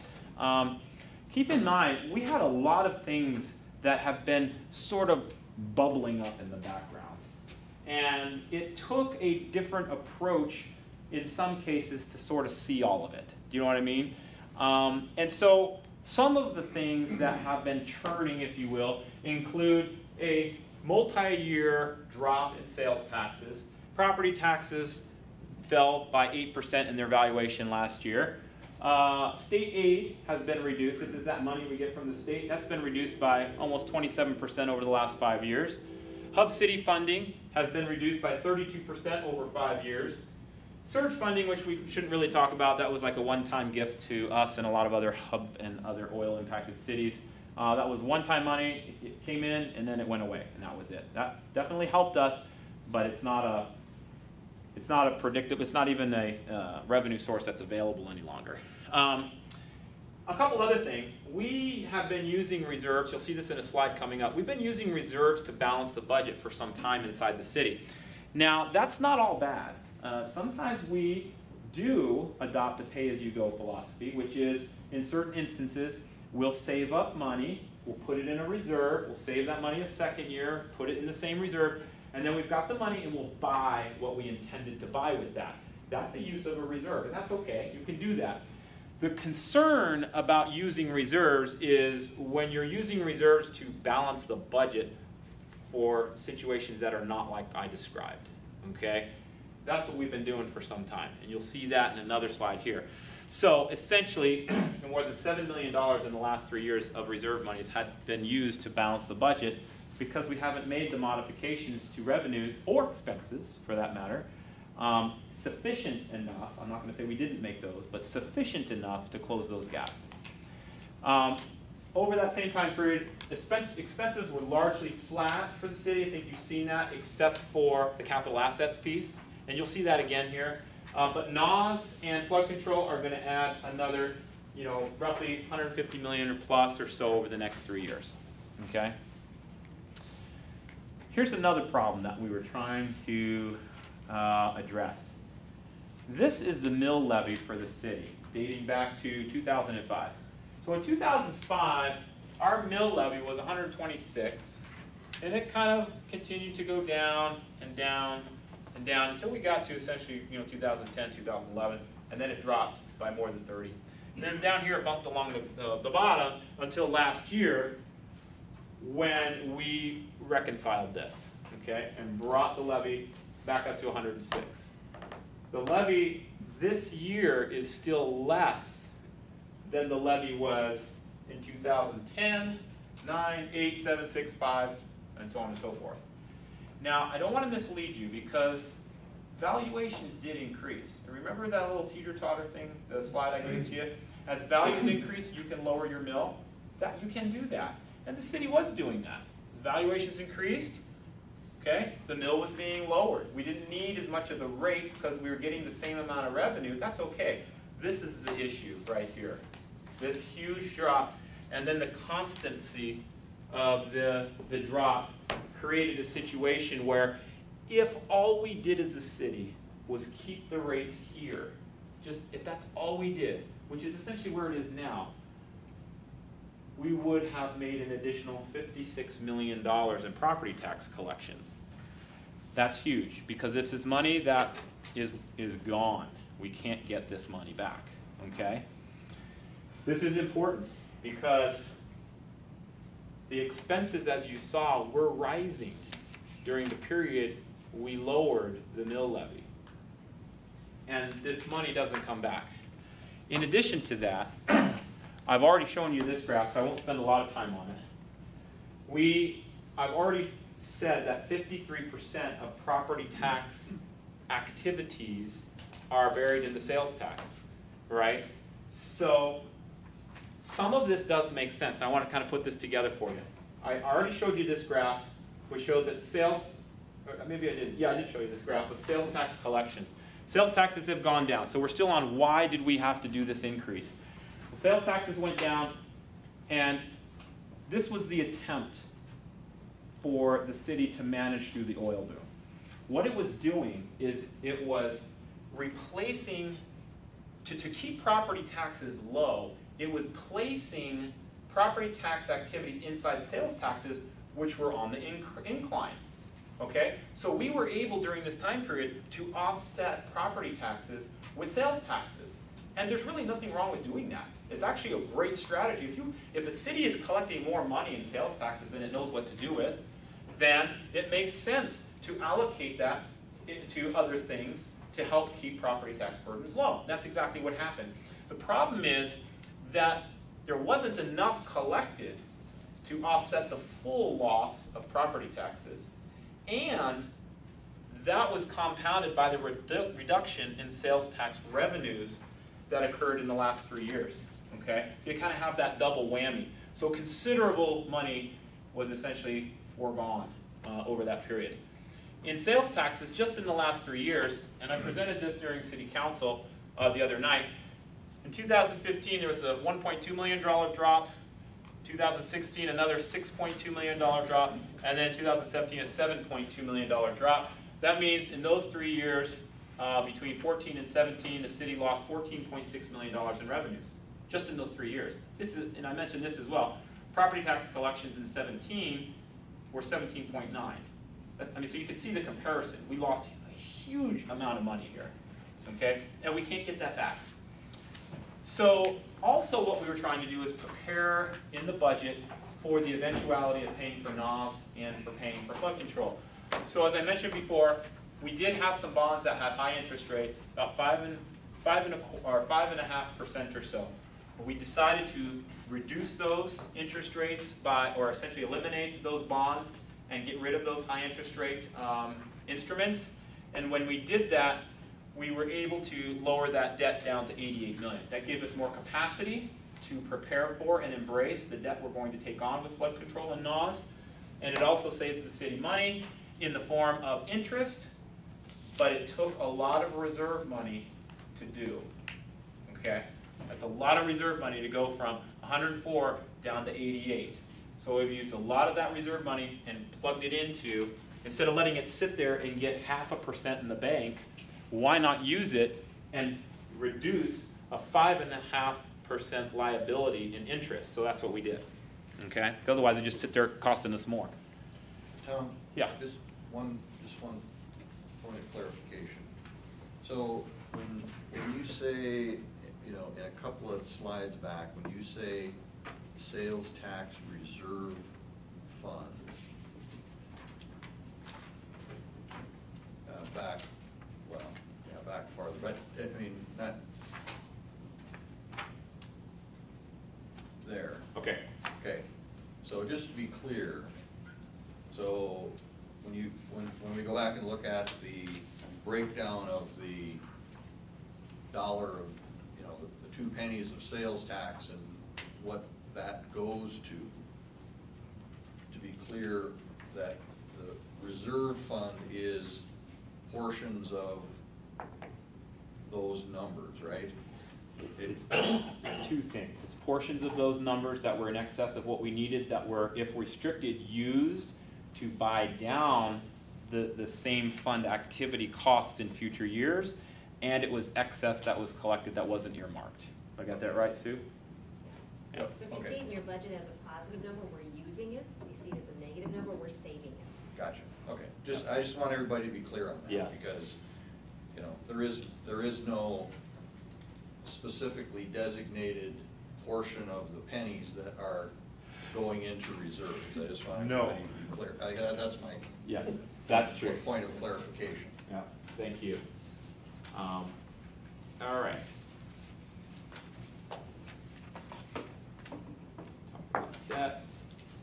Okay. So here's what it looked like in the calculation. We talked about this last August when we presented the preliminary budget. Our mill levy rate was 79.3 in FY17. We recommended a rate of 106, or got a rate, I should say, of 106.46, which is an increase of 27.2 mils. Here's essentially how that broke down. You take that 27 mil increase, and 6 of those 27 mils were a valuation change. Property values went down 8%, remember? You got to increase the rate. So that was for the average property owners, again, that was a 0 net change. Unless you happen to be, as I mentioned, one of the properties that did have a property valuation increase, then you would have seen a little bit more. Okay? But for the average, it was a net zero change. That's how that works. That left us with 21.2 mils. 16.16 of that was our decision to say we're not going to use sales tax reserves anymore because it's really not available. We're dwindling the sales tax reserves so quickly that it's not going to be available, and therefore we need to make that up with a property tax increase. Okay? That's essentially what that was. That was a correction, okay? Simply just a correction. But it was a one-time correction, and that's what's going to place more pressure on our budget going forward because it was a one-time correction. We still have all the same property tax activities buried in sales taxes right now. They're still there. We didn't do anything but just with this section say, we're not going to use reserves to balance it. And that was one time, right? Now, that we do get that to repeat every year, right? But that was the correction, the only correction that we really made. The only other adjustment was really in regard to financing the emergency fund. You might recall we had a horrific snow year the year prior. We exhausted all of our emergency fund, and so we needed to replace it. And we have to have an emergency fund. I mean, that's smart for anybody. I mean, if we had another snow year like that, I don't think people would be okay with us just saying, well, we're out of money, we're not going to plow the streets anymore, right? So that is where the emergency fund of almost 5 mils came in. And so plus or minus essentially 9/100ths, you know, I figured that's close enough for the illustration here. But essentially you can see there really wasn't a whole lot in that property tax increase that went to financing flood control, financing NAWS, financing the property tax components and sales tax. None of that happened. We just simply said we're not going to use reserves. And with this, because there was considerable pressure on the budget, I will say, we still had to use $1.5 million of reserves to balance last year's budget. We didn't stick that $1.5 million back in here because if we'd have done that, that would have increased the number of mills by about another 7 mils. Okay, so instead of 16.16, you'd add 7 to that. Okay? All right. Now, a lot of people get disgruntled about, you know, city taxes are just going up so much and so fast and, you know, all that kind of stuff. And so that graph that I showed to you is going to be added with some of these graphs. In 2007, our mill levy was 113. In 2006, it was 77. So over that time period, the city had reduced its mill levy 31.5%, far more than any other taxing district in our consolidated, you know, taxing bill, if you will. Okay, you can see Warwick County lowered it 9.3. Park District kept it fairly flat during the whole time. They took every bit of valuation increases, and that got added to their budget. Okay, but we didn't. The school district is an anomaly. There's a lot of different funding formula, things buried in the state code that make it really kind of hard to track. So better to just sort of not talk about that. Now, if we update this and say, okay, that was 7 to 16, what about 8 to 18, that 10-year period? Because I wanted to show that, yeah, we did have that increase this year. Here's what it looks like. We're still 5% under our 2008 mill levy. And we lowered it. We can still show here that we've lowered it still significantly, maybe not significantly, but we still lowered it more than the other taxing agencies that, you know, we share the consolidated tax bill with. So that's important too. Now, I got this question, we presented this information, I got this question from the State Taxation Committee a couple weeks back, and you know, they're sharp folks, and they said, well, you may have lowered the mill, but what about the total tax? Remember, because it's a lever, right? You can lower the mill, and that's okay, but your taxes can still go up. And I shared this with them. That's true. So in 2006 to 16, because this is the data that we were using when we were talking about, how high should we raise the mill? So that was the period that was being used. We went from 122 to 77, which was a drop of almost 45 mils. The average home in Minot, the average assessed home in Minot was paying $534 in 2006, and by 2016, they were only paying $665, which means over that 10-year period, their annual total property tax bill for just the city of Minot increased by just under $131. Okay? So it is true. People's taxes did go up in Minot for Minot services, but they didn't go up nearly as high as people think, in part because they look at the consolidated tax bill. So then I said, well, let's look at the consolidated tax bill. That's what everybody sees. Let's see what people are complaining about. Well, the total consolidated tax bill in 2006 for all 4 of those taxing entities was $1,924. By the time 2016 rolled around, it was $2,127, which was a 10% increase in taxes, which, as you know, over a 10-year period, equates to 1% per year on the total consolidated property tax bill. Now, there's some information. Median home values have gone up 96% in 10 years.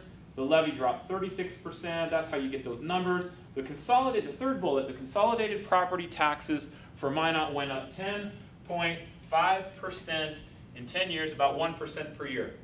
And then I threw this up at the State Tax Commission. Well, guess how much inflation was?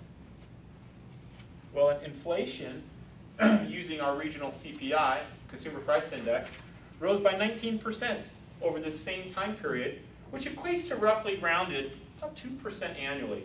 So we rose property taxes half the rate of inflation. And people wonder why we struggle financially. We can't make decisions like that. We just can't. Would you run a business if your parts and your payroll and everything else, from an inflationary standpoint, exceeded what your revenues were on an annual basis for 10 years going? You can't do that. You can't operate that way. So we have to adopt some business principles in order to make sure that we don't get caught with that. This is, again, revenue we can't make up. It's gone. We can't get it back. But what we can do is make different decisions going forward. All right. A lot of people say, well, and then again, we're kind of wrapping up what we talked about in regards to last year's property tax increase. Well, why didn't you cut some stuff, right? Why did you just increase taxes? And the reality is we cut a lot of stuff in last year's budget. We eliminated 20 staff positions. That's about 5% of the workforce. We reduced staff salaries by 50% for this year. We eliminated the city's community facilities budget, which was nearly $3 million, but we did end up taking those expenses and diverting them to flood control. So this really wasn't a net loss, it was just a net loss in that program, okay? We also eliminated $5 million from budgeted expenses in the proposed budget, and we had to use $1.5 million in reserves to balance the budget in addition to that, and that's in addition to raising property taxes for Minot only of about 25%. So those are all the things that we did. When you get asked again about why did we do what we did, there's a good summary slide for that. I wanted to point out that we have done, essentially, I can honestly say I think we've done just about everything we could to be as open and transparent about what happened last year as we could possibly be. And there is some community responsibility for being engaged with your government, but I can tell you, we had 2 workshops, the one that we're doing now, okay?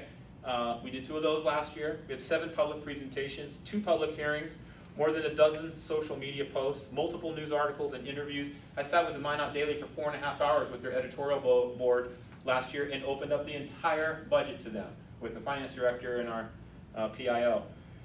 We developed frequently asked questions and just distributed them, published in newsletters.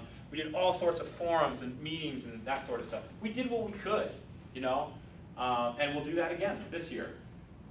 We weren't trying to hide anything, and I want to make that very clear to folks. We weren't trying to hide anything. So people who show up on the last reading of the budget and get upset and say, I have no idea what's going on, I'm sorry, we did what we could, okay? So we'll continue this kind of effort as it relates to outreach. I'm going to pause here and allow us to take a break, if you don't mind. Grab some soda, drink, use the restroom, or any of that kind of stuff. Why don't we come back, I'm not sure what time it is. 10 to 6. And when are we going? 6:30. Okay, so yeah, that's probably okay. Why don't you take 5 or 10 minutes and we'll come back and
if we could ask you to take your seats, we'll go ahead and get started.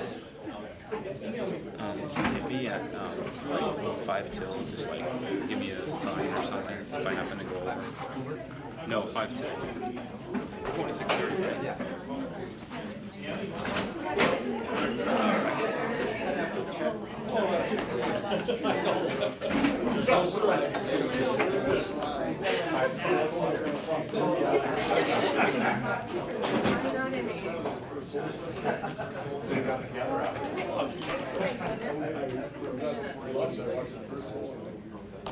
Alrighty. Thank you all very much. We'll continue the conversation, and I have every hope to be out of here by the designated time, 6:30. We do have a number of slides to go. I do know this is a bit grueling. I can assure you this will be very different than next week. We'll be doing a lot more modeling and more conversation and that kind of stuff. But we do want to get you a certain level of education around the issues and the historical context as it relates to the budget, so that we kind of go into the next chapter eyes wide open. Now, we've just gone through the section that we were talking in regards to why the city had to raise taxes last year. And we discussed the fact that it was a first of what will likely be several corrections, one way or the other, and why that had to happen. Some of the responses from some citizens are rooted in their belief that the city's property taxes are already through the roof, and that this is the most expensive place to live in the state, and how is it possible that we could continue to increase property taxes, and so on and so forth. So I wanted to just state the facts, and you can decide how you want to believe later. When we talk about property tax comparisons, there are several things that influence those analyses. Now, first is the size of the city. The larger the size of the city, typically the more properties there are to go around. Now, obviously, typically the more expenses there are to go around too. But the size of the city can matter. You know, a town of 100,000 will tend to have, or larger, will tend to have lower mill levy rates than cities of smaller sizes if they offer the same services. Okay? The value of a mill. If you live in Orange County, the value of the properties in Orange County, California are probably considerably different than they are in Ward County, North Dakota. So the value can also have a huge indicator, or play a huge indicator, or role rather, in property tax comparisons. The types of the revenue sources that cities use, or townships, or counties, is also important in the analysis, and the type and level of services that each jurisdiction offers is also important. You may have a city that offers a library as a service and another city that does not, so therefore it doesn't have that expense, and it's not going to add that expense, and so on and so forth. You may have different levels of services, like maybe two towns offer police service, but one has a response time of 6 minutes and the other has a response time of 2 minutes. Okay? So you can see type and level of services is also important. And then finally, state subsidies. How much has the state given to any particular entity also matters. And I want to show you how each of these sort of factor in, so that when you communicate with constituents or your neighbors, this is for the directors too, you can help them understand that very rarely do people compare apples to apples. Okay? So let's look here. This is the property tax burden comparison. This graph shows 3 major sources of revenues for some benchmark cities for us: Minot, Bismarck, Grand Forks, and West Fargo. This is in 2000, or in FY17, where these 3 revenue sources meet. I mean, how much we get. You can see property taxes is this kind of orangish, reddish area. Sales tax collections is the green, and special assessments is the white. Okay. Now, Bismarck's larger than, fairly larger than the city of Minot. Grand Forks is, maybe closer to us or so. West Fargo is, I think, smaller. Is that right? Than we are. And again, like I said in the slide prior to this, there's a lot of variables here. So you can see that Minot, when you look at these 3 revenue sources, is significantly different in our collection of special assessments. We just typically don't use that. I've already mentioned that, right? But others rely heavily, some more so than other cities, right? That's just how they're, I'm not saying it's right or wrong, I'm just saying that's how they get their revenues. But one of the things that is important is if you take sales taxes off, because sales taxes are a totally different kind of tax. They're a consumption tax, right? And you look solely at property taxes, you can get a better sense of what the total mill rate is for cities, and that's why we use a mill. It's like a form of currency, okay? You can get a better sense of what the mill impact is for each of these cities. So when we take sales tax collection, this is what it looked like with sales taxes. So we're taking out all the green here. We're just going to drop the white bars. This is what it looks like. You can see when you start to look at revenues from a property tax burden standpoint, Minot stands out considerably because we're not using that much in special assessments. Keep in mind, special assessments are a type of property tax. They are for an improvement that's done on your property, and you pay that with your taxes for that improvement. So you could play a shell game and say, oh, we have a really low property tax rate, and make up for it in special assessments. You see what I mean? And I'm not saying people are playing shell games here, but it matters where your revenues come from, especially if you're trying to compare one city to the next. Legislators love to do this without knowing it. So let me show you. In Minot, this is where we stack up next to Bismarck, Grand Forks, and Fargo. This is 100% property tax levy. That's all this is. So if you're a state legislator or a citizen, right, and you're looking at these numbers and you're saying, look at that. Fargo is considerably less, and Bismarck is less, but Grand Forks is much higher, and Minot, kind of in the middle. You might say, wow, people in Minot and Grand Forks pay a whole lot more than they do in Bismarck and Fargo. Look at that rate. But keep in mind, the value matters. The value of our mill right now is right around $204,000 or so. The value of a Bismarck mill is north of $350,000, right? But if you didn't know that and all you wanted to do was look at these numbers, you might come up with the conclusion that, wow, Minot is so much more expensive than Bismarck, when indeed it's not. You follow? Now, add to this the other type of property tax, which is special assessments. And this is what you get.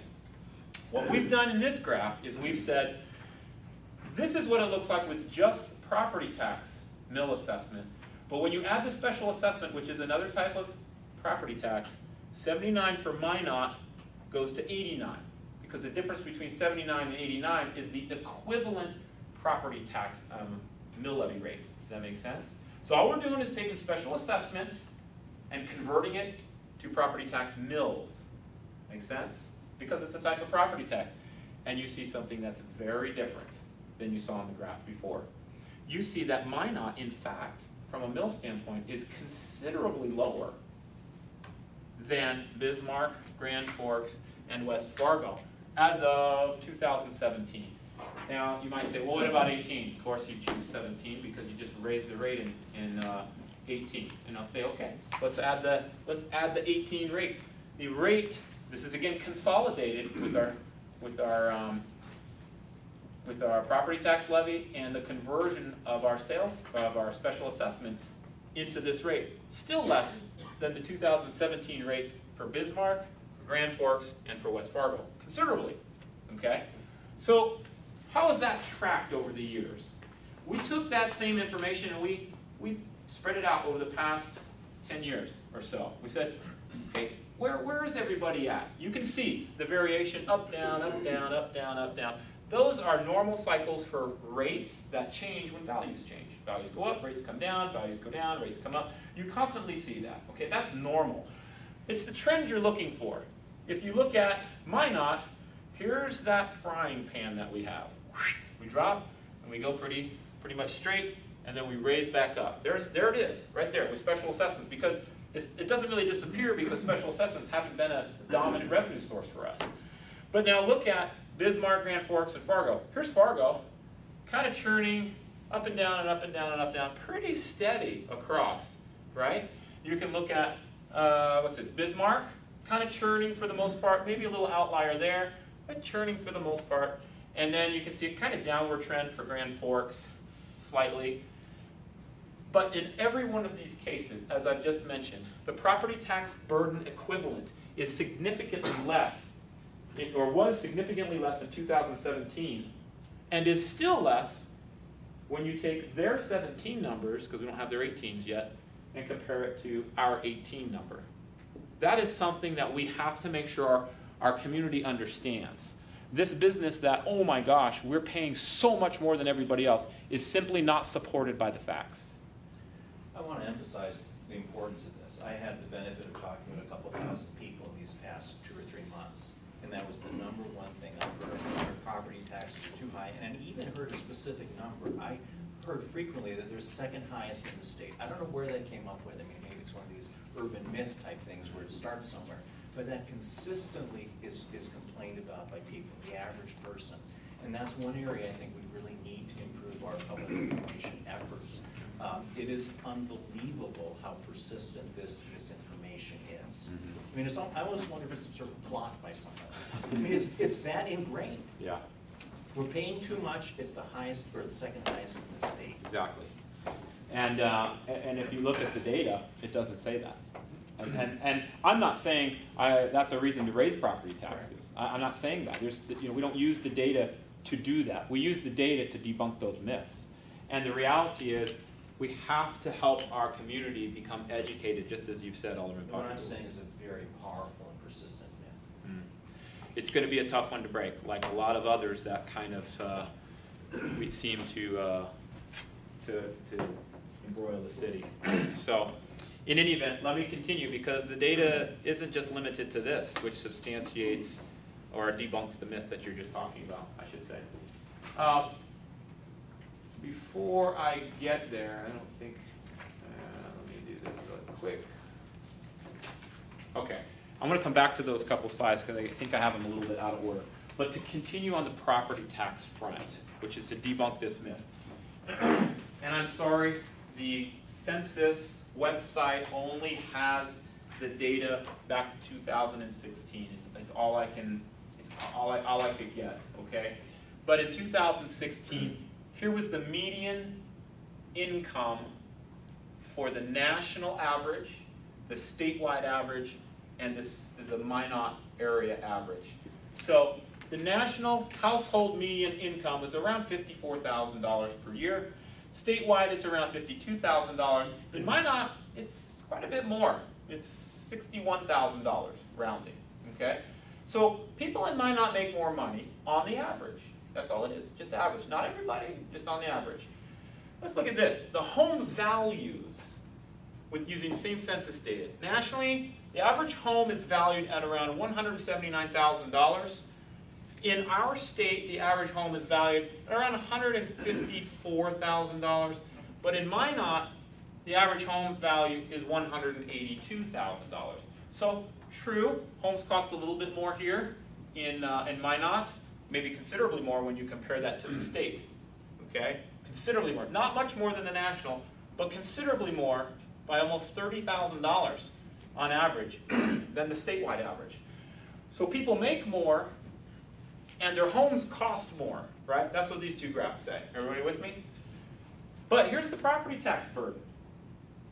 Nationally, this is 2016 now, nationally, the national property tax burden per household on average was about $3,300 per year.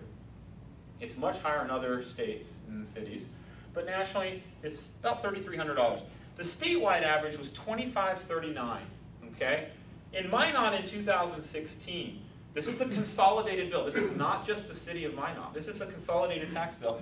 It was $2,100 in 2016, considerably less than the national average and much less than the state average. Now, I thought you might ask, well, but you just had a property tax increase. What would it look like now?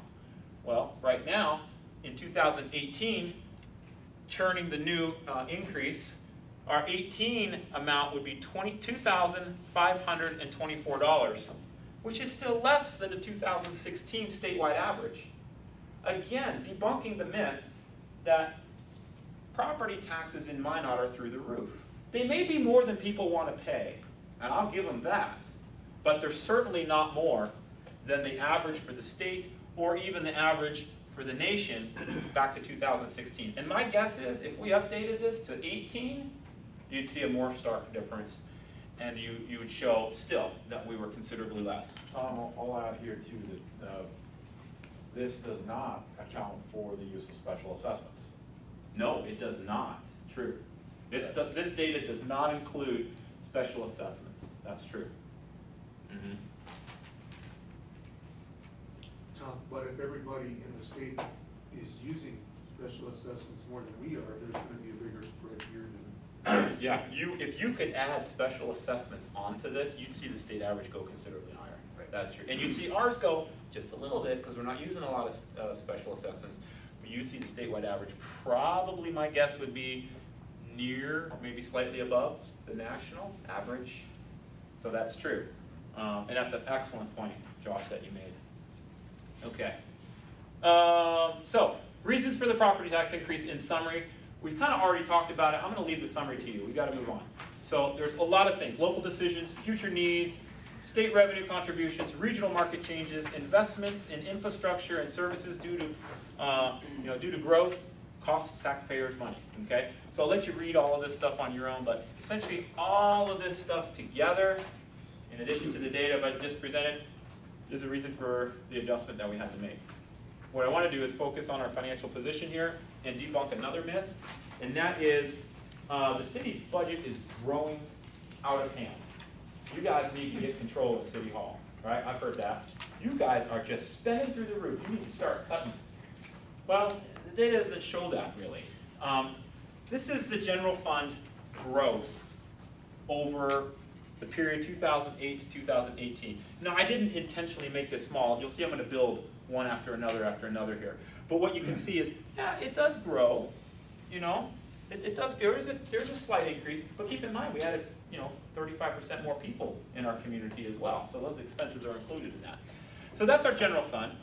Here's the enterprise fund. The enterprise fund, except for this outlier, kind of these, the year before, the year of, and the year after, this is an outlier for the enterprise fund. There's a reason for that. This is called the new airport terminal, right there. You can see the airport terminal coming right in there.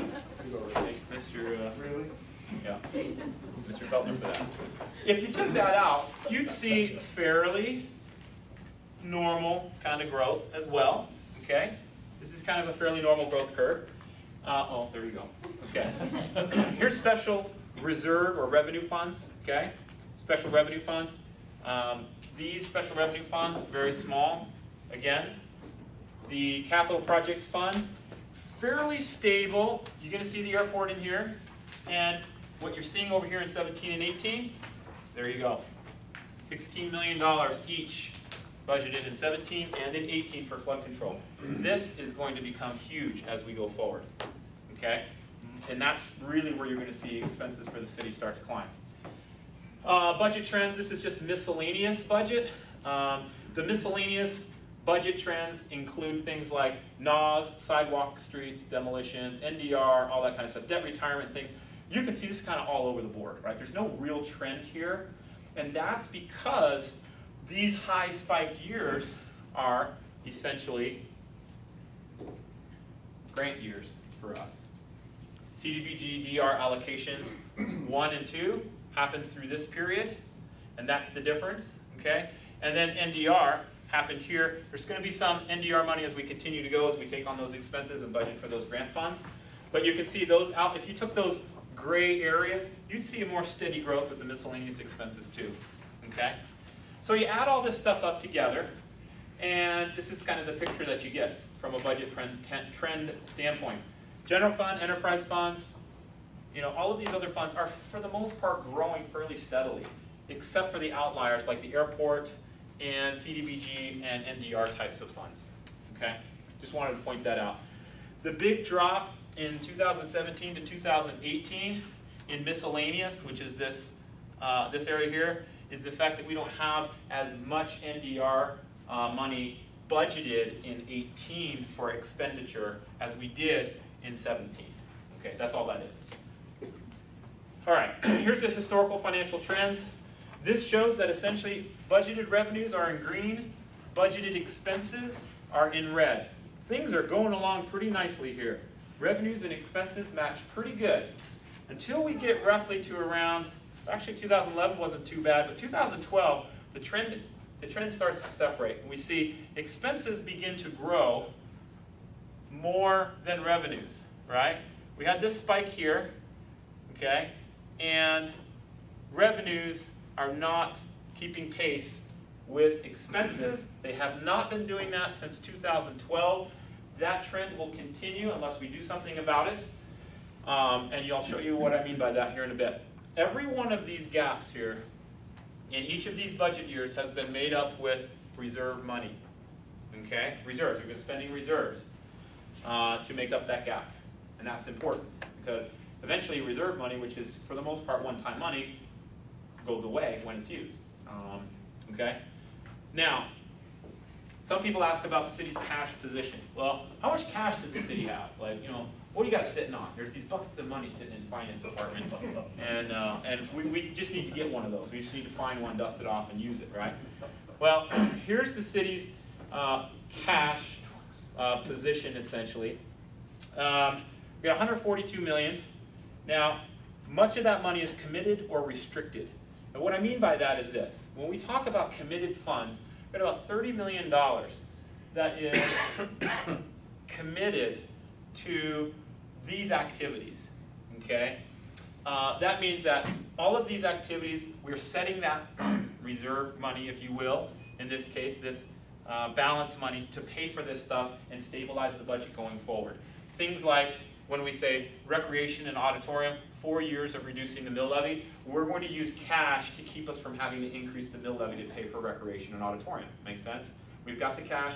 Why not use it? Don't keep it in the bank and let it earn 0.5% and charge all of the residents for the difference. Let's use it. So we're doing that in a lot of these cases. Capital, fire equipment, 3 years of reducing the mill levy. We're going to use this cash to buy fire stuff, right? And that keeps us from having to increase the mill levy. So a lot of that's committed. This restricted fund here, okay? I don't have that broke out, but the restricted area here is earmarked purchases going forward that otherwise would require us to raise alternate revenues. So think for example, Sue, what else do we have here? We have fire. Grants, bond restrictions. Grants, bond restrictions. We also have like equipment and software purchases, other sorts of things that essentially we don't want to raise the mill to purchase. We've got the cash for it, so we're going to earmark that and use the cash to try to keep the mills down, right? Try to keep the taxes down.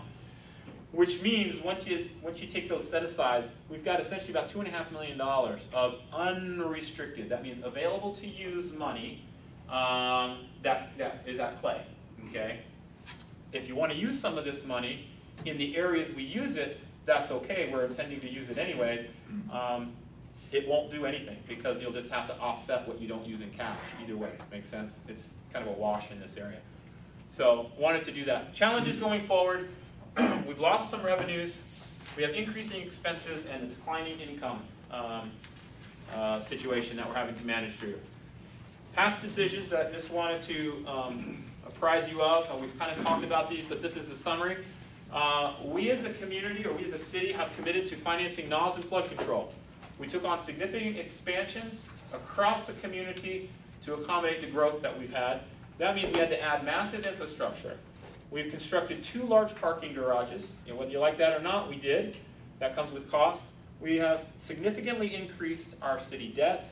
We've donated large sums of money to organizations in the past. We've considerably reduced the mill levy over that time period. This is just a summary. We've used sales taxes to cover levy or property tax activities. We've experienced massive economic downturns both in oil and in agriculture. I didn't show those metrics, but we have them if you're interested. And the Canadian dollar has also declined, in the recent past. We have underfunded important city projects like NAWS and flood control, the pension, some maintenance and operations, the CIP, and other sorts of areas. They're just things that we've said, yeah, we just didn't put enough money to. We put some, money, but we haven't put enough. And we're using reserves to balance the budget. This is kind of our reality right now. Well, what we need to do is address some of these things. We may not be able to address them all at the same time.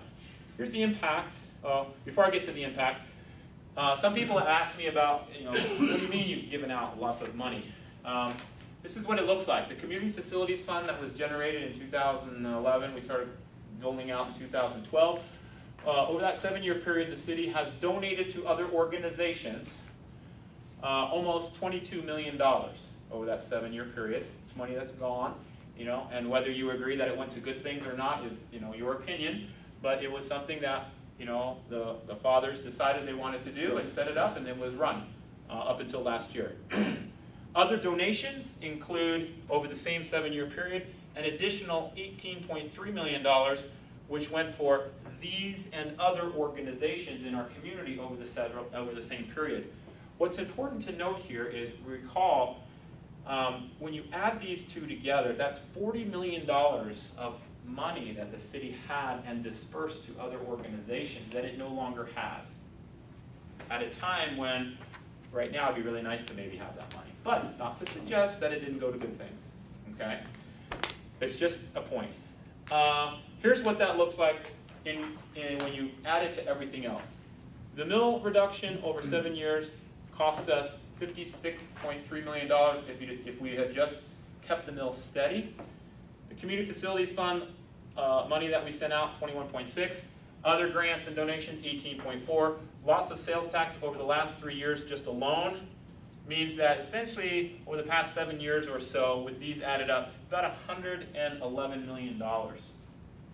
Our current debt is $88 million. No one would know we were going to be here, back 7 years ago. There's no way to know that. But it is important to just draw attention to, because the challenge that we're going to face as a community when it comes to budgeting in the near future is trying to make up some time. That's partly it. Here are, looking forward now, here are the things we have to embrace that we've said we were going to embrace. Flood control, this is just the next 5 years or so. Flood control, about $108 million. That's the local share. NAS, local share of about $50 million. If we want to do fire station number 5 in the next 5 years, it's going to cost us $3.5 million just to build it. That's not to operate it. Wastewater treatment plant or wastewater treatment improvements, $58 million. Unfunded pension liability, still out there at $26.5 million. When you talk about NAS, that 49.7, a portion of that would be reimbursed at the completion of the project, though, no?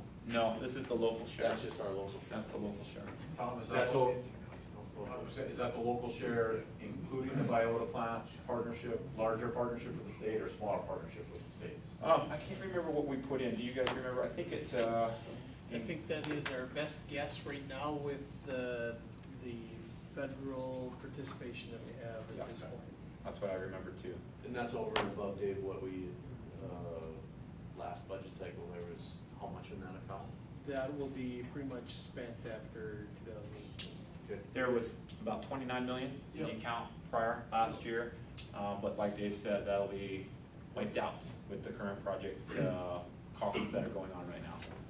So these are big numbers, as you can see. Keep in mind, what we get in property taxes, what we'll get this year if everybody pays their property taxes, is $22 million. That's it. Sales taxes might give us another $20 million. And that's the money that's got to go to operations.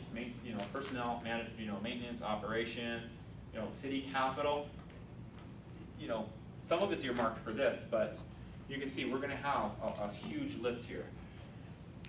Future obligations, this is NAS, this is how it's broken out, local share, 19, 20, 21, 22, 23. Total 5-year, that gets you to the 49.7. Here's what it is for flood control, just to give you that detail. Keep in mind what we're having to do, because NAS is back on the table and we haven't been putting that second penny to NAS, and now we do. We have to squeeze 40% more out of this second penny, and in order to do that, we have to decrease infrastructure flood control, if that's going to continue to be flood control, and tax relief, down 12, down 12, down 16%. In dollars, that's going to be about $3.8 million. close to $4 million as an equivalent. Can I interrupt you? And this is just Yep. maybe some minor semantics here, but when you say we have to, are you interpreting ordinance as they are written right now in terms of following that ordinance? Or do we have the flexibility to maybe adjust that 40% NOS to a smaller number and thread that Great question. area a little bit? This is what we are going to recommend as a staff at this point in time in order to meet debt service and project costs. It is not set in stone. You as a council could say, we're going to put 20%, or we're going to put 60%. Whatever you put here has to proportionately displace each of these other, that is by ordinance. So if you say 50%, you go down by whatever it is to get those to 50. That's true. Okay. Makes sense. Just to interject just quickly, that's part of our model that we have, that we can adjust that to see how it'll affect other things. And that's part of the next week's syllabus, I guess. Sure. Yep. The thing is though, if we look at financing that for 10 years, our projection is that 40% won't. That's what's needed. 40% won't cover it. Won't cover. Won't cover it. Okay. So, And that's looking at current interest rates? That's our best projection at what the financial advisor is thinking we could get. And that's a moving target. And Dave, you said 20 years? 10 years. 10 years. 10 years per NOS. And the model, I'll show you the model inputs. It has all that for you. It's coming up here in just a moment. But great question. Keep in mind, these things are stuff outside, sort of city operations, except for the stuff that's kind of buried in property tax things. These are other needs that the city has going forward that we're going to have to consider at some point in time. These are coming from the directors. This information has not been scrubbed, so I'm not going to certify it yet. But I'm going to tell you, you can tell. It's going to be too much. You know what I mean?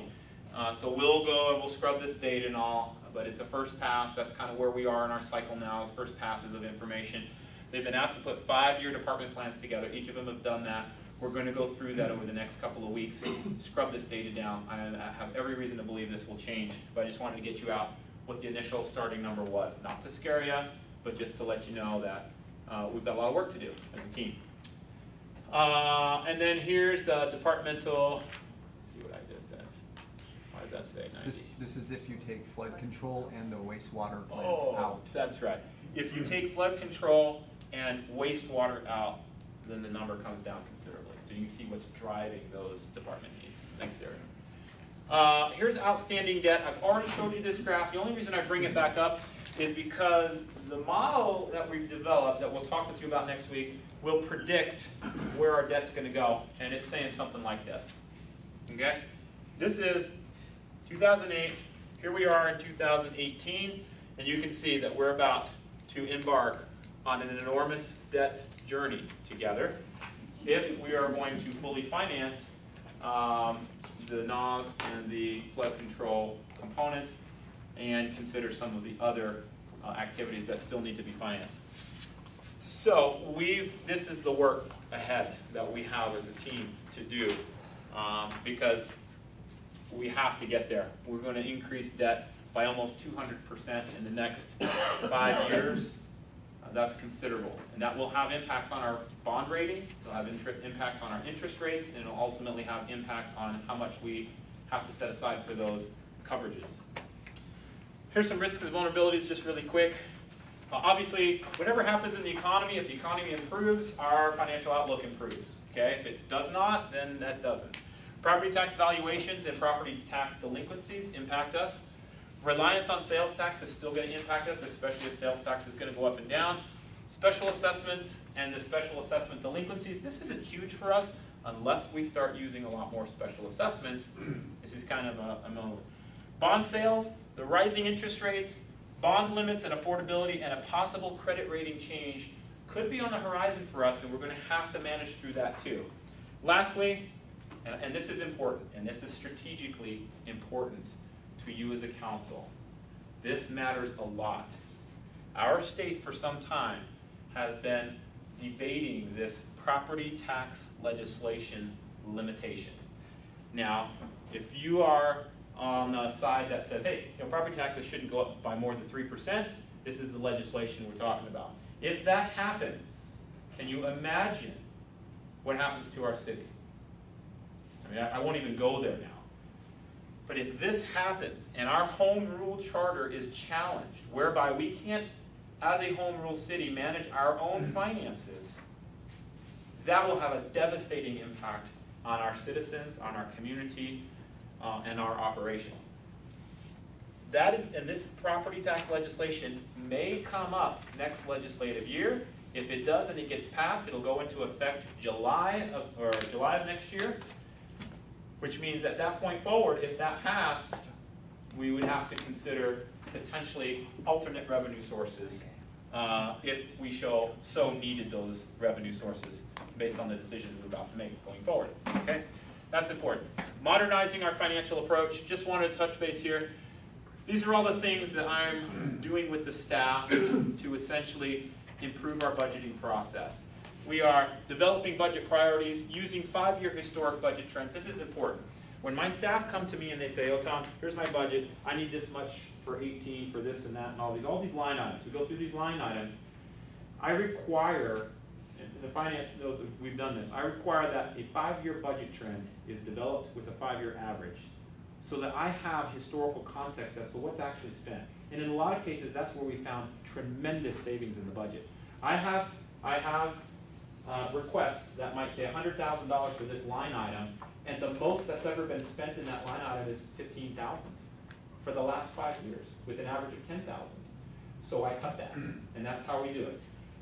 We use actual numbers based on a historical trend, and we use that as an establishment of base for what may be needed. Now, there are situations where a department director might say, well, we're going to have this huge expense, and that's why it's going up by this amount. So we talk that through, and we work it in, and we put it into the budget. There are those legitimate increases. But that's just so you know what goes into development of our budget. We don't just stick magic numbers in there and hope that we get what we get. Tom, I'll add, is that historical spend and trends inside these budgets, is that something that we can have access to see that? Because I feel like that will also help us tell the story. Yep. In terms of what's there. I don't know how difficult that is to put together. It's going to be not difficult to put together because it's already done. Okay. It's a public record. You can have it as a council. We can get it to you. It just may be difficult to understand because when you look at numbers, number by number by number, you are absent the context. Okay. And it could be extremely difficult to understand. But we can get it to you. There's no problem. We can get that to you. And you can sit with that director or myself or whatever, and that's part of this is just getting everybody educated, and if that's the detail you want, we certainly have it. We're fully financing the CIP. Up until last year, the CIP was kind of a giant wish list, and we would do it if we had money, and we wouldn't if we didn't, and it made this big dollar amount in the budget. We're only moving forward projects that we can afford or tie some revenue source to. So that's being included. We're level loading projects. This is all works in process. It's not like, oh, all of a sudden you're doing all of these things. These are all works in process. We're fundamentally changing our financial culture, our financial budgeting culture. Level loading projects means I'm not going to have a CIP from some department that has $35 million in 1 year and then $5 million all the rest of the years. We're going to take that $35 million and we're going to do the best we can to level it over the 5-year period so we don't put too much strain on the budget in any one particular year. We'll do that as much as we can. Sometimes projects are expensive in 1 year, so we have to manage through that. Also, we're using 5-year revenue and expense projections. So when the directors got their budgets, they not only had the data from the past 5 years of budget trends, we required them to fill out not just this year's budget, but a budget for the next 5 years. And that's what we're using to build the models, okay? So now we're starting to plan, now we're starting to think ahead, now we're starting to anticipate, and now we're going to start to project, and we're going to use that information to modify and make decisions today that allow us to meet those targets 5 years out. It's my goal to eventually get us to 10 years. I've done that at the last place that I worked. We went all the way out to 10 years. What that does is it moves us away from a variable system to a much more stable system, and allows our community to enjoy less drastic changes as we go year by year in the budget. We're developing CIP and capital replacement forms and reducing city-funded grants and donations. These have not been fun conversations to have. That list I mentioned to you a little while ago, I'm having to sit with all those folks and tell them that the city is not going to be in a position to be able to fund you as we have in the past. So that's all being adjusted to. Here's the budget principles. I'll let you read that on your own. And then we can really quickly move through these last slides because what I'm going to do is maybe a little bit of a mic drop here for you. I don't want to freak you out, okay? So I'm just going to explain that what you're about to see is the problem. You are not going to see the solution today. We don't have a solution yet. In fact, the solution that we're going to need to work toward will require all of the council members' input on, okay? So let me just show you kind of what we've done. We've developed a multi-year, 5-year financial projection model. The inputs of the model start with the FY18 sales tax allocations, just as we've budgeted this year. We incorporated historical budget trends. We've used a 3-month operating reserve as a set-aside to allow for stability inside the model. The depreciation financing we're using is straight line. We didn't go back and do asset life cycles for every asset we have. That work is multi-years of worth of work. We just didn't do it. We used a straight line. So we know we'll be off on that. But depreciation, again, we're setting aside.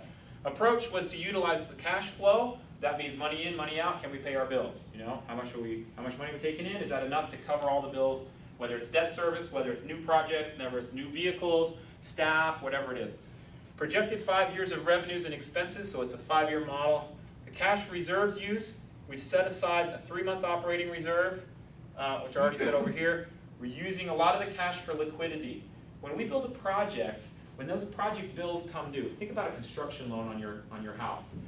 A lot of people have to take a construction loan, or they can finance the construction costs up into when the loan gets issued, right?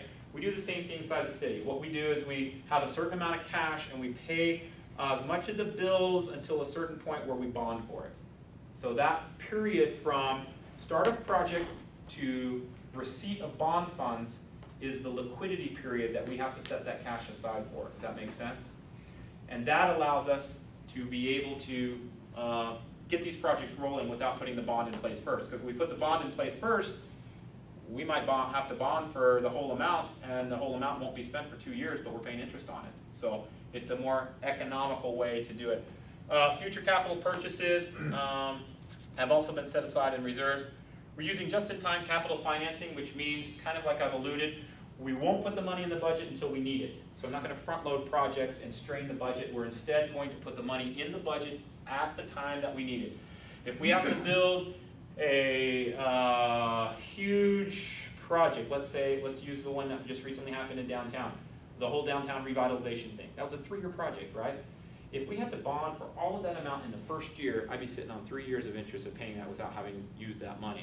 So we budget the amount of money that we need in every year and level it out so we don't strain the budget.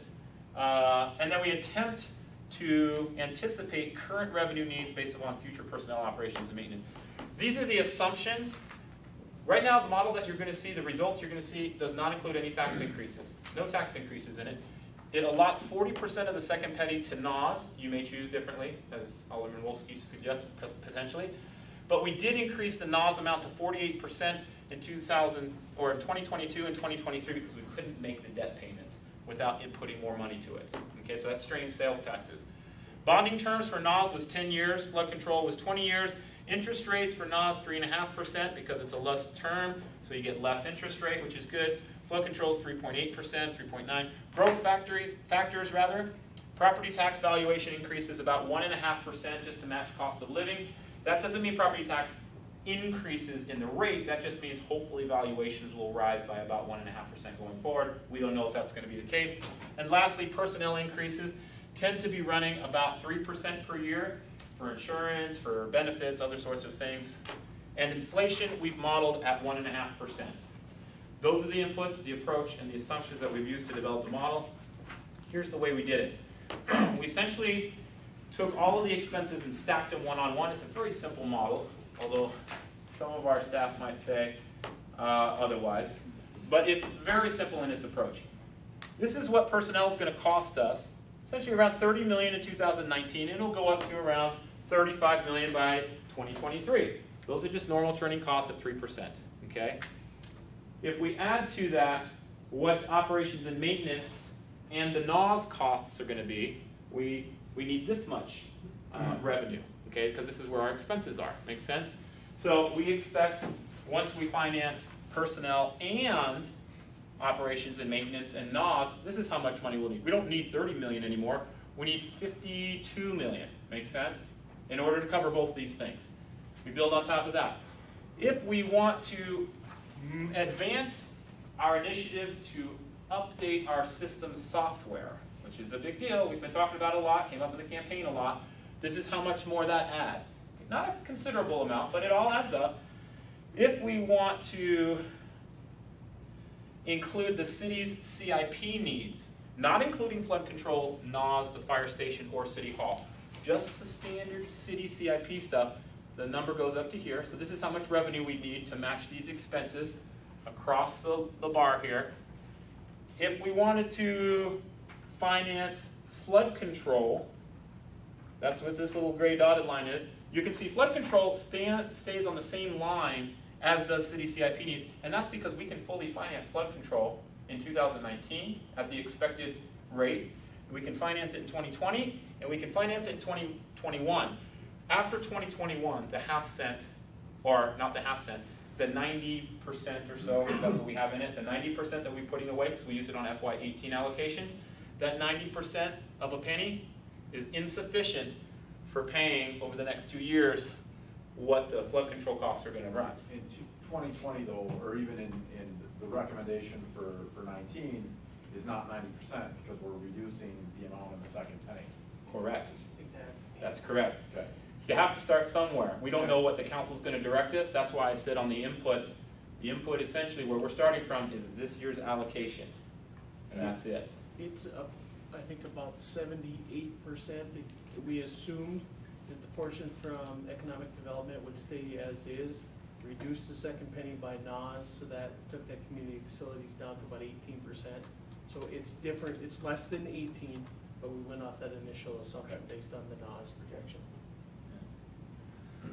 Just to finish this out, if we were to put the Northwest Fire Station in, this is the capital. You see capital comes up over that 2-year period, and then operationally, it's going to add a little bit of a steady cost as we finance the 12 firefighters that would be needed to run the station. So that's the fire station added, and then City Hall. If we're going to relocate City Hall, buy a new City Hall, and operate a new City Hall, that gets added in here. Those initial costs for purchasing and then operating that new City Hall goes up here. So if we as a city want all of this stuff in the way that the expenses which have been projected suggest, then we need to have revenues that meet or exceed the top line. Does that make sense? That's how the model works. You need to keep your revenues at or above your expenses. Very simple. This is where our revenues are under the model, which means all we can afford with current revenues is personnel and most of our operations and maintenance, if all of these things are what we want to do.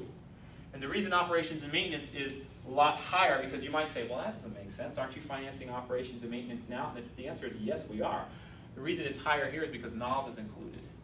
The NAWS expense is included as a debt service, which is an operating cost for us. Makes sense? So the gap for 2019, if we want all this stuff, and we don't want to decrease services and all that stuff, the gap is this. But that gap grows by 2023 to this. That's what we have to manage, right? Now, a lot of ways to do that. There's really actually only 3. 3 ways to do it. When you have these problems, right? Same philosophy applies at home. You have these problems, you got 3 choices. You can increase revenues. Maybe you get a second job, right? You can decrease expenses, but that's going to come at a sacrifice. You got to give something up, right?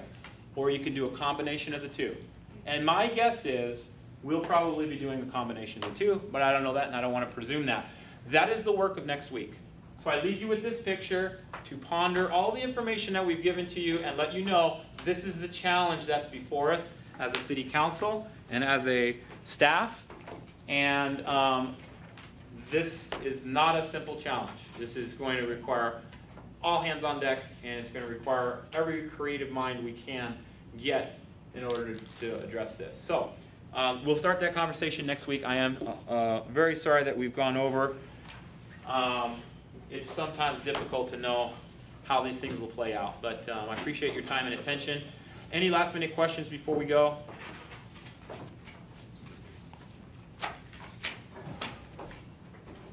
All right. I think Alderman Quadrigula called it. We should probably provide aspirin in addition to the water at the start. Thank you very much for your time. Enjoy your afternoon.